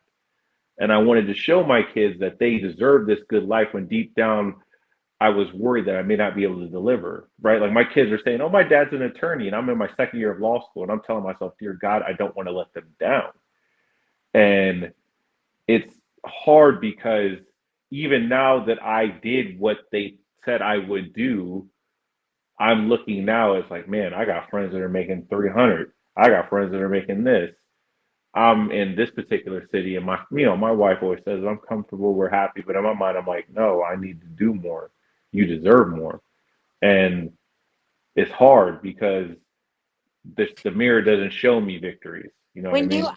you say she deserves more, are you thinking realistic? Have you asked You Realistic? just said, what she uh, wants? Like what she feels she deserves more of? Are I you just mean, yeah. that it's going to be a bigger house, a better car, and you're working towards something that she hasn't even said? No, she hasn't said that, but I know that. you said, but I know. Well, let me rephrase. She has never said, Alex, I'm not happy until I get this. Hmm. Right? She's never said that. But I believe that I could make her more happy. And my problem is, again, the inferiority kicks in when I think about my wife is happy, but since I know she could be happier, the fact that I'm not making her happier means I'm lacking as a man, or I'm lacking as a husband, or I whatever. gave examples as a bigger house and a better car. Those are things. Yeah, I Maybe could be, it could be more time, it could be more emotional intimacy, it could be those things, right? But I guess the reason why I didn't say those things is because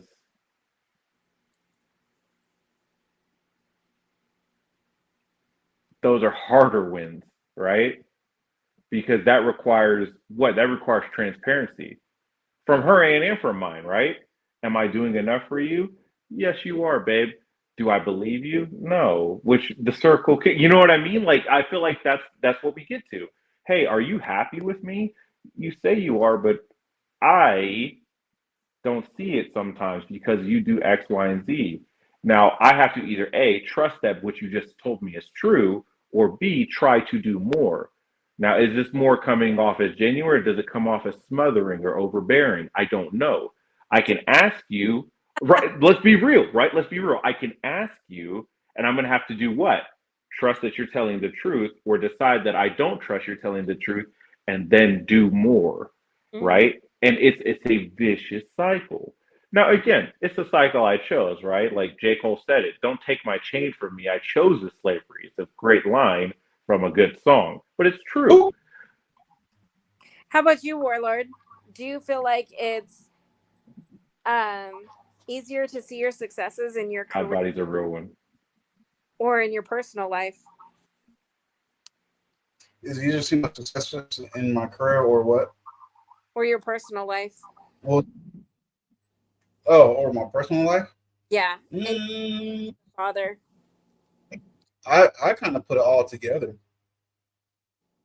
and I look at, and maybe it's easier for me to look at it because just for whatever reason, I happen to be in whatever store when people are doing a whole bunch of complaining and stuff. I was like, man, people sure do complain about a lot. Well, I don't got this, I don't got that. It's like, you know, like pretty much like everyone was saying it. I'm saying like chat, you, him. I got my daughter. I have a house. I have vehicles. I'm doing things that my age that it takes some people into their mid 40s to 50s to start doing. Now, do I want to do more? Everything that Andre was saying are they're all valid points because we all kind of go through that, if not a lot, at least once or twice. Because we all think like that. I always on like, well, I want to put my daughter in this, put my daughter in that. But then I go back to, well, I don't want to overwhelm her neither. I don't want her to be one of the people that straight academic all the time and violin, martial arts, dance classes, all that stuff, and just weigh her down, and then and then I go to, well, how is she on the social level? Is she happy? She happy with her friends, happy with her school, and then I go back to me. I try to remind myself, I gotta do things for myself too, be happy as well, and it's like all the different things I have in motion right now. So for me, one of the things I like doing, you can almost say it's a hobby. It's like I like seeing plans I make come together, start rolling. That's like one of my entertainments. So overall, it's for my daughter, but that part is also for me too when I see things come together and start moving. So I might just be lucky in that aspect. But you know, I'll say this: when I start thinking I'm not doing enough, I go back to, well, I'm doing things now. I'm making plans move now, and I'm also where I'm at now. It's like I could stop trying to do more today, and she's gonna be comfortable. I'm gonna be comfortable, but then I want her to have more, and I also want her to know how to appreciate those things. And there's other people that doesn't have, some people anywhere close to what I have. Some people has more than I have. Some people has a little bit less than what I have. So I can't be, you know, getting on myself talking about you need to do better, but I do get on myself like let's do better because we want to do better. We want things to be more comfortable for her. We want things to be as comfortable as possible for whatever future wife if I may have one, future kids.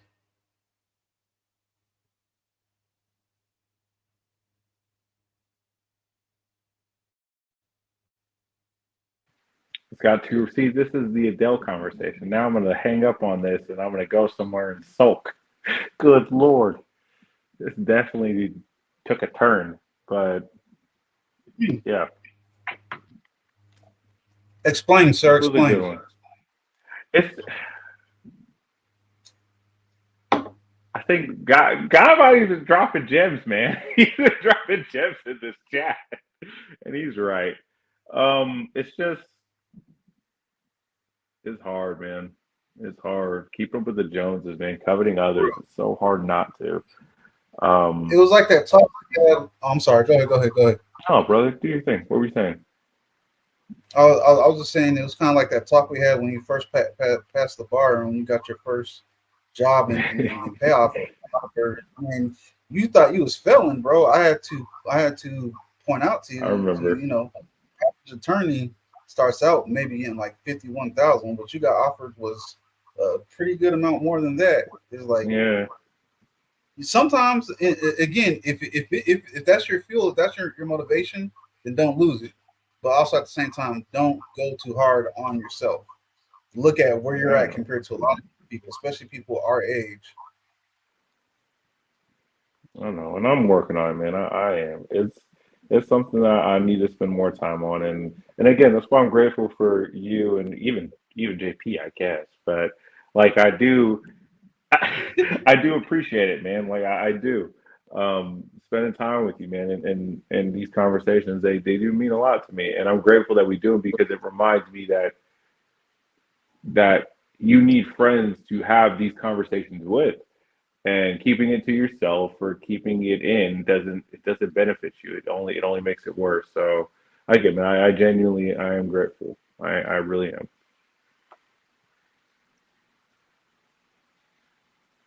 Me too. Really quick. Oh, I'm sorry. Go ahead. Go ahead. Oh, Oh, you I said just me said too.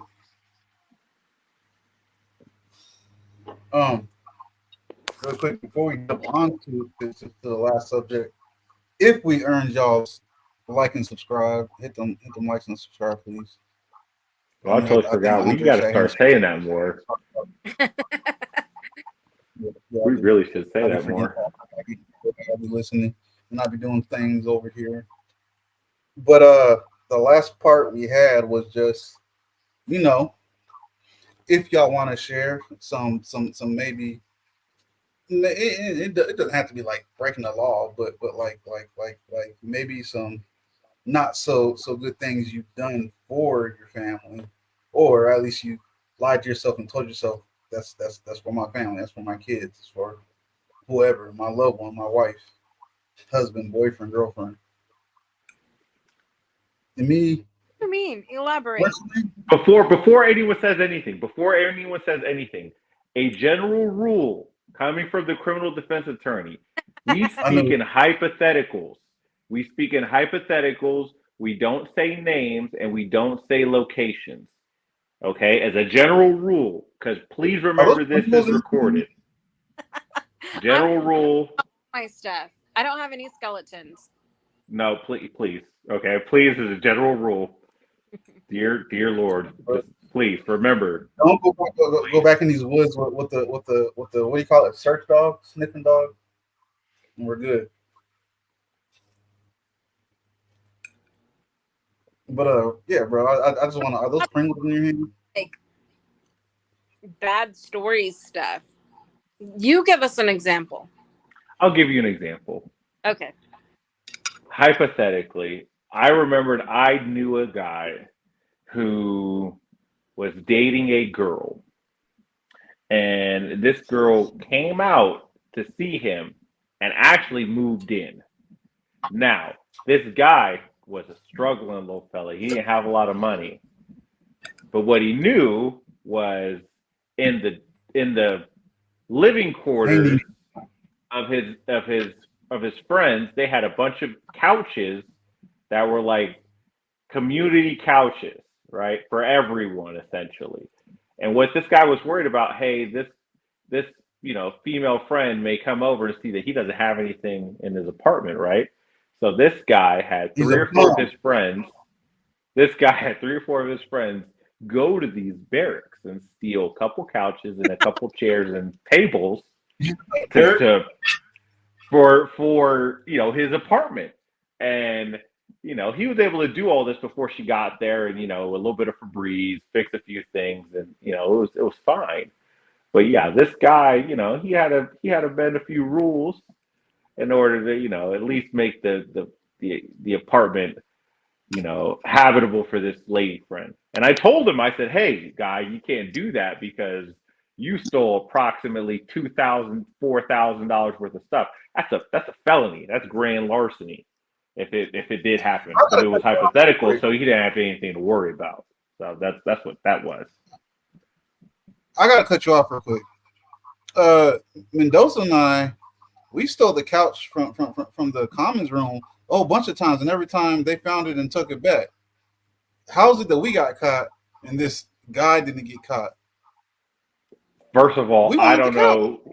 Are those names made up? I don't know a Mendoza, one. And two, You do based know on what I Mendoza, was and you told, boy, I don't know who you're uh, talking about. I don't know a Mendoza. I know, hypothetically speaking, that if something like this were to have occurred in real life, more likely than not, it would have probably been a successful it was pursuit years if it ago. happened at night when everyone was asleep, or like when it was No, raining when they it knew that. happened whenever I felt like we needed the couch. Well, see, I think that what would have been more effective is if it happened at night when everyone was sleeping. It was raining, so there was no like people on patrol walking around, and the couches may have got wet. But I'm assuming this person knew the possibility and like tilted them against the heater in the apartments that let them dry out. I'm guessing that's probably what was done in order to, have a successful, allegedly. So most times the people who was on duty wore our boots anyways. I would have told them to shut up and get on my face. Okay. Nobody Well, ever. again, what I was told hypothetically was that their one was there. Yeah, for the community to access and use as needed, right? Warlord clearly Correct. needs his barracks room. So that was an as needed situation. I agree. Again, I don't know who would do such a thing as to take them permanently, Yeah, but permanent thing is weird. I don't. Again, that is a very unique. Some That's a very unique set of chairs. facts. And that girl's dumb if she don't see the jailhouse made chairs sitting in this dude's apartment and thinking that he really bought that. Well, I'm guessing that the lady was thinking simply that he's got a decent little setup, decent little spread, and I'm thinking she wasn't. She probably has never been. This girl probably was never hypothetically, I think he's allegedly talking about at himself, a JP. barracks. What? I think he's talking about himself, JP. That no, I'm not. This was an experience that was told to me by a friend. So Yeah. You know, I don't think I've ever done anything awful like that in my life. that is good Lord. Hold up. What's any of this got to do with you catching bodies for your family? Yeah, tell us about that. I'm talking Me? to you, Andre. What happened? No, That's so wasn't the question just like bad stories, that things that you have done? Well, Well, when it was just yeah, he's saying things that may have something happened you might that not were be against proud the law. of. Right. Well, no, I said it doesn't necessarily have to be against the law. Just something you weren't so proud of for the sake of your family, kids, boyfriend, girlfriend, whoever. Yeah, I don't think that I've done the things that I'm not so proud of for the sake of my family. Most of the things that I've done that I'm not so proud of were just idiotic decisions that I made with poor judgment. There's no JP. there's no sake of anybody there. Mm, I'm just an idiot sometimes. JP was a wild one, boy. That's crazy. That's sheesh. I'm Well, what's you're wild. I'm pretty tame and maintained. Ask Larry, he's known me forever. first of all, it's Warlord. Work on that. Right. Everybody knows my Second name, of bro. all, Name all over the place. The chat probably knows my real name because we you've don't seen know it. it times. Janet Patrice. Patrice. Janet Patrice, that's the name. That's what I know you as. That's why we call you JP. I mean, she's only JP up here in the chat. It's her name. Was the chat No, it's not. I don't know. I haven't been chatting. I did when we very first started. I made it, and that was it. Okay, hopefully she changed it. Anyways, but no. Yeah, what are you talking about, Warlord? I don't have any crazy stories. I've never done anything. The only thing I know is what I've been told by people that, my clients. I have a bunch of stories from them, but that's it. I don't want to hear clients. He's You stupid. ain't made no sacrifices for your kids. I mean, sacrifice. You ain't maybe slighted somebody for your kids. It's yours. Have I ever Me? sliced someone for a kid? Slighted. For my 3? No, I haven't killed anybody for my 3. Would I? Heartbeat. You know what's wild to me is those people being asked on TikTok, those women like, "Oh, would you kill for your kid?"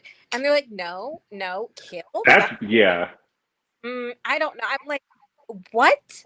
How do you Yeah. have children and you wouldn't kill for them? That's because they know they're gonna go viral by doing it. These people are talking all cap, as the youngins say. That's all cap. They're chirping. Hey, I didn't say kill anybody. What the hell is a gyat? I'm not gonna say it on here because this is recorded. So Well, I recently learned. Syria's, I'll say this: Syria's got a yeah. Goonin. Okay, 1,000 people have gyats. I don't know what the fuck it is still. First of all, language, be Sorry. better. Second of all, a gyat is another way of saying someone has a big keister.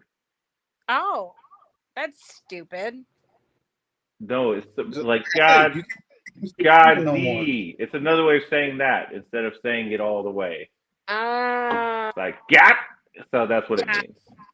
oh, But well, 4-year-old should y'all definitely took not a be. way off subject. So the only thing I've ever done is I've told someone plenty of times.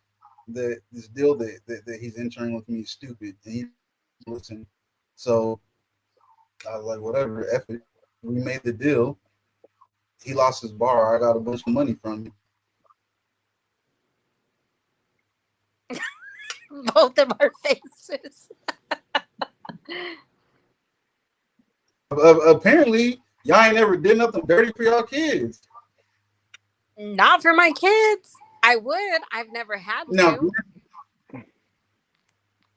Yeah, I I, never had to I would either. have made a lot more, or would have did better, but it didn't. Diabolical warlord. You're sick. It's not. I told Listen, him several times. stop. You gotta stop. It's making me blush and things. Whew. Um, Wait, why am I scroll? don't scroll and look, Andre. Just leave it Wait, yeah. alone. What? Yo, God body going for it. He's shooting the God, shot. sorry. God Multiple. body go for it. Uh, Stupid JP have a gap. and then before that, he's like, JP's up here looking like a whole snack. Like, listen, I'm just existing. She's There's a always We existing. there's a situation with where who? this person was stealing cars and all this stuff. Well, because certain places are sovereign and they're different nations from the United States, such as Russia and Canada and different nations, right? They have different rules and laws where things don't commingle. The state of Kansas has no authority over Canada. Well, there's a situation, and this person in this Oops. nation was stealing cars, doing all this stuff, robbing people, kidnapping, tying them up, shooting them up with drugs, all kinds of stuff. Human trafficking, young 12-year-old girls, just wild, crazy things. Um, but because the hierarchy of that nation was trying to figure out the bigger fish to fry in this situation, they kind of continued just to watch. And this person would go back and forth between the nation and the state. So they would commit crimes in the state of Kansas, run to Canada, for example. And so Canada can't charge them on the things that happened in Kansas. Kansas can't charge them with the things that happened in Canada. This kid was just all over the place. Well, there's a group of ninjas who That decide sound racist. um use some former associates and stuff like that. Um, found the guy in the house where he was trafficking the 12-year-olds and the drugs. And that house lied in a very unique position where Kansas and Canada cross and meet each other. So the ninjas use the associate to lure out the bad guy. When he was out, the ninjas pounced, threw him in the car, drove him to jail in Kansas, and now he is serving 47 years. I want to thank I was kind of everyone hoping you who said is something. on this channel. They got the blickies, Put JP in a headlock. but What does that even mean? Oh, see, gross. Oh, gross. I was trying. I didn't realize I clicked on that and left that up there. Like I just clicked on something else because I accidentally put up someone's conversation, and I was like, oh wait, I got to change that too. All right, well, let me rephrase my question since y'all ain't never did nothing dirty for the sake of y'all children's. Oh, the ninjas definitely got looked into too, by the way. Just Oh, did they? uh, She's calling them ninjas. She ain't saying it as a No, I'm not talking about that. This is Oh, all Oh, alleged. This is all alleged, and we any didn't say no scenario that's been names. talked about was discussed hypothetically. These are thought experiments. None of these things happen. Any discussion about events that are similar no, to real life events are all for the coincidental. other. I'm This gonna is say that. we're telling bedtime stories. I'm done. I'm trying. I ain't trying to Uh, vote, man. Raise a question. I ain't karate, trying to I'm lose my thinking. license. driving fast, Oh, good lord. whatever. Thank you, Britt. Britt's comment, man.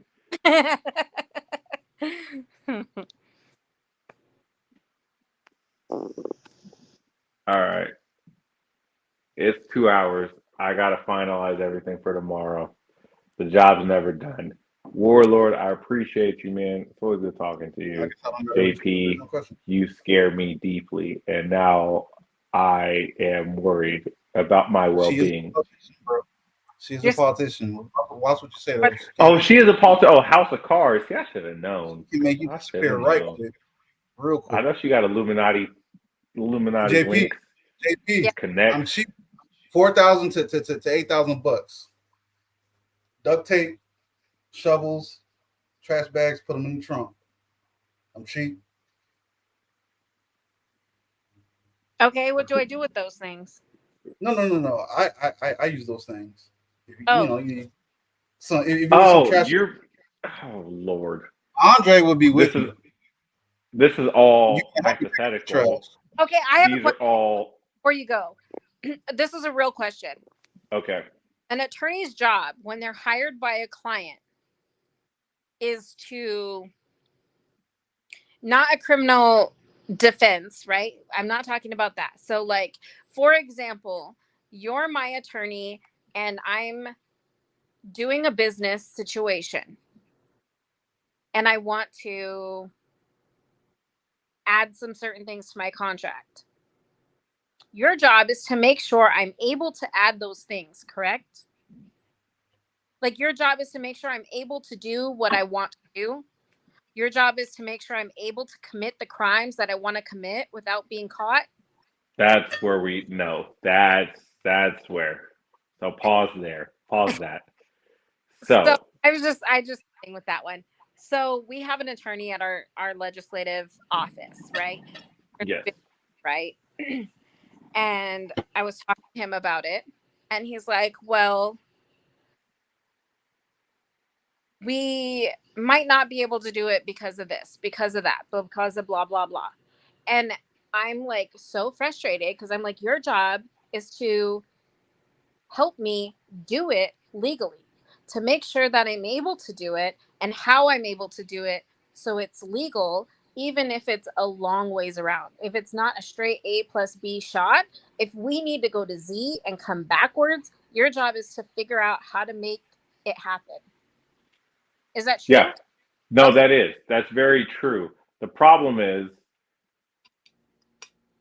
you have attorneys that have a very restricted outlook on the law.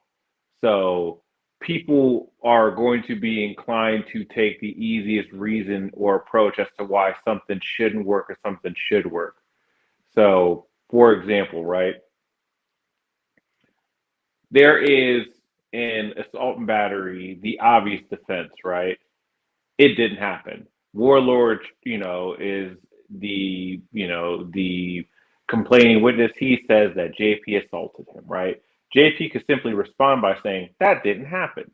I didn't do it. It Fire. wasn't me.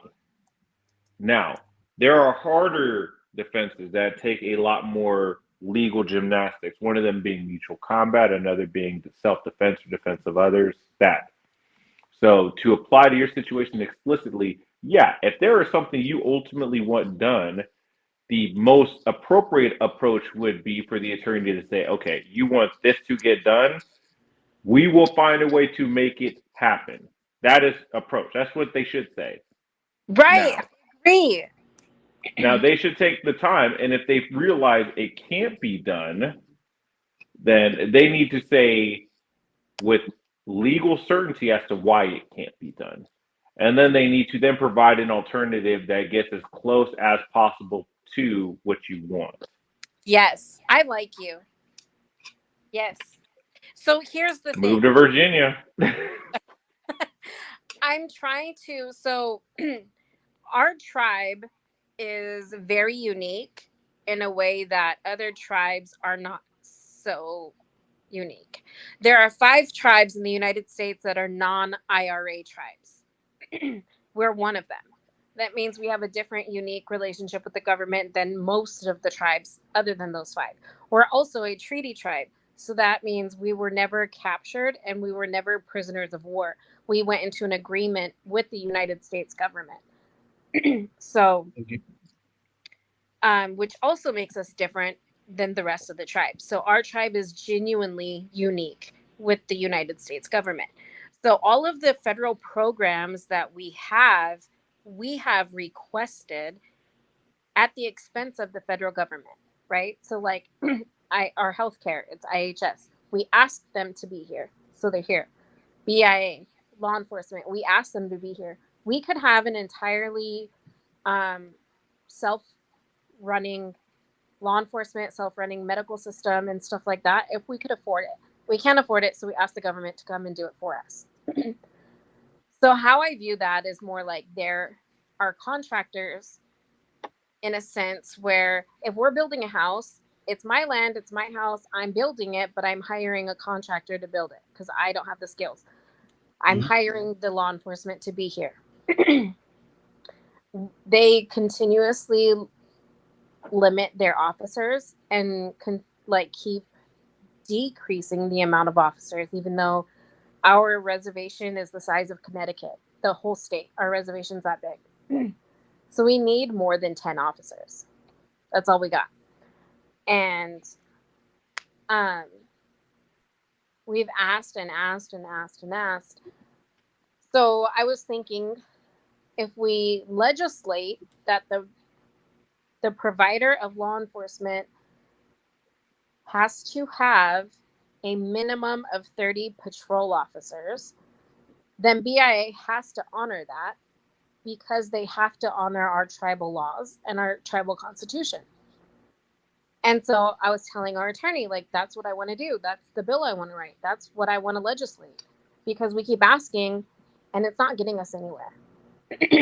And he's like, well, I don't know if we can do that because they have federal budgets to go by. And I'm like, listen, I'm not saying their budget needs to change. I don't give a fuck about their budget. However, they want to articulate their budget and move their own money around, that's on them. I don't care if officers are hired at $4 an hour. How they move their money around, that's not me. I care about the number of boots on the ground. And if they have to lower wages in order to do that, fine. They can still stick to their federal budget. They can still stick to what they're accountable for and still honor our laws at the same time. So that's what I was frustrated with because he's like, well, I don't know if we could do that and I don't know if they could honor it and blah blah blah. And I'm like, you're our attorney, your job is to make it happen or get, as like you said, as close as possible. That is ultimately the goal. But I'm not gonna lie. I think you and I discussed this. I've always been intrigued with working like alongside sovereign nations. So yeah, Right. I mean, Bro, give me. I always say the thing, like many things. Give me a couple years, and then let me how get do you my make feet my under me. property called sovereign nation, Mr. Andre? Well, actually, I Say have a again. question for JP before y'all go. I said, how do you make my property a sovereign nation, Mr. Andre? Yeah, sell to me. So. No, heck, you're drunk. We'll sell to you for how much? Twice as much, 3 times as much $20. as To me. three $20. times as much, $20. 3 times as much as it's worth. $20. But right quick, JP. Not counting your government body position, but if you were to move, what would change for you as far as tribal things? Would anything change for you? Would everything still be the same? This is a personal, curious question. If I If you were to move, Oh, would move where? come on, man, anywhere. PA. If Oh, if okay. you were So to, well, outside the if you were reservation, to leave your talking about state, what would change for me as far as what? like benefits that you might have living there with your tribe and So stuff like that. benefits I have with if I live on the reservation and I work on the reservation, I don't have to pay state taxes, income taxes. So I would have to start paying state income tax if I lived off the reservation, or if I worked off the reservation and still lived on the reservation, I would have to pay state income tax. Um, if I own property and I'm enrolled, like if I own my land and I own my house, I don't have to pay property taxes on the reservation. But if I live off the reservation, then I do. Um, if I like, as far as leaving the reservation, I still get benefits of an as an enrolled member other places. So like if I go to Virginia and I need medical care and I go to an Indian hospital, an IHS, then I still can receive medical care at that IHS. But if I go like to any other hospital, like a regular hospital, regular clinic, then I would have to pay, or my insurance would have to pay. Um, that's kind of really it. I mean, I still would get like per cap and stuff, but that's really almost a non-issue. We get it yearly and it's very low. Copper had a question for you. Okay, Oh, I'm Crow Copper.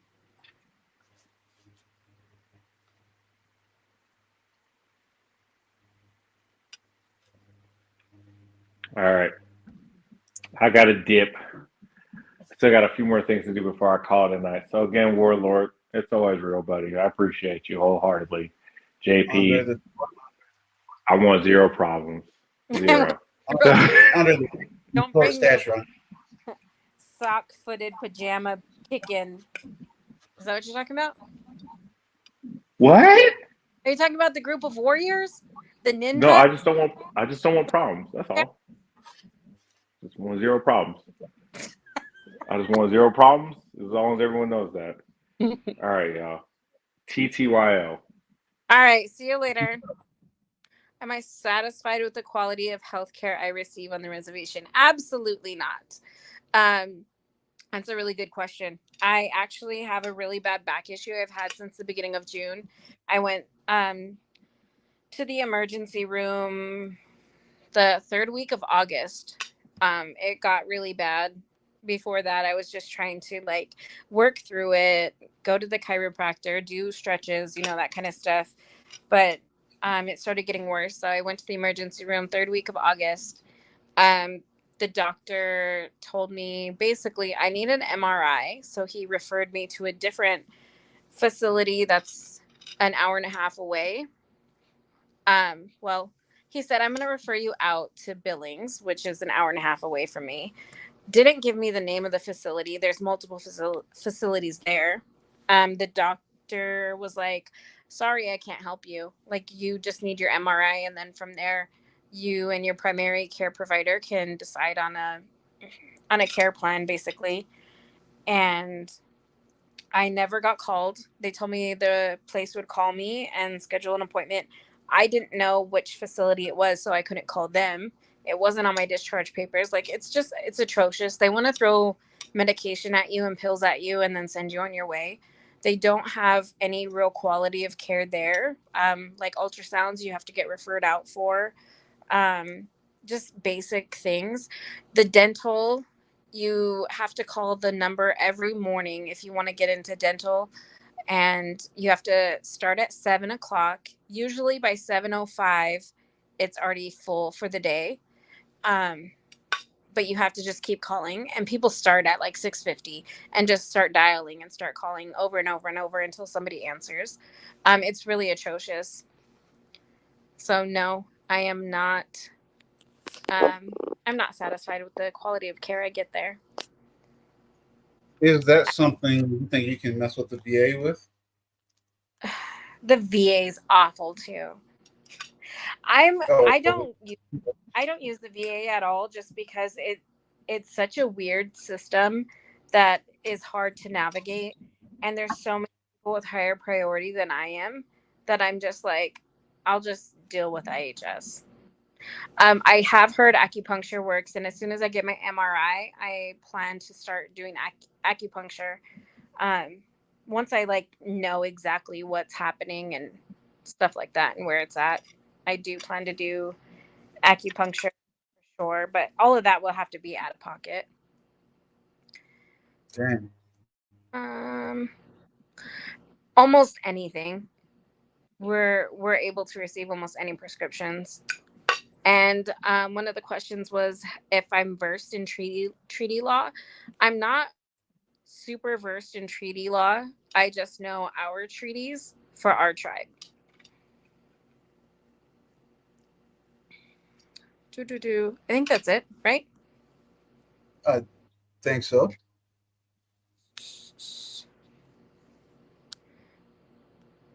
Okay. Yep. Well, I'm gonna head out. It was fun Okay. chatting. We got Platform. through all 3 subjects. Definitely, definitely. All right, I'll talk to you Nini, later. thank you for sharing. And just like Andre, I appreciate you, Josie. Thanks for coming up, Yeah, of helping us course. out, making it look like we have some intelligence. I will see you guys next time. Alrighty. All right, bye. Bye bye. I appreciate everybody that came in and is in right now. Um, oh, yeah, she's pretty much a regular Nini. Just I have to remember to tell her I'm going live. I forgot last. She came in late. What was I about to say? If nothing's going on Thursday, Andre and I are starting a new show. It's more so his show. I'm more so the co-host on that. If y'all want to check it out, just basically talk about some different law stuff, some stuff that might be common, might not be common, stuff we think we might know, but kind of don't fully understand it. And then we'll try to throw in some current events or something that's going on with the celebrity or somebody that's just well known on YouTube. Like I know a lot of y'all kind of follow some of the shenanigans of that Rose lady. So I was trying to find something we can discuss with her towards the end, or about her, not with her. Thank you, D Shield.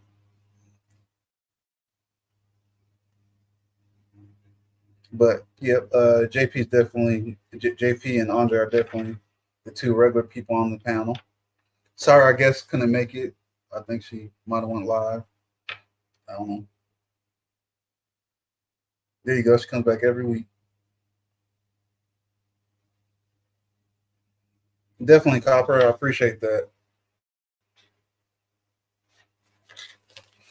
So, thank you, everybody. I will catch y'all next week, or hopefully on Thursday. Yeah, have a good evening. Appreciate y'all. And again, if we earned y'all's like and subscribe, hit it up.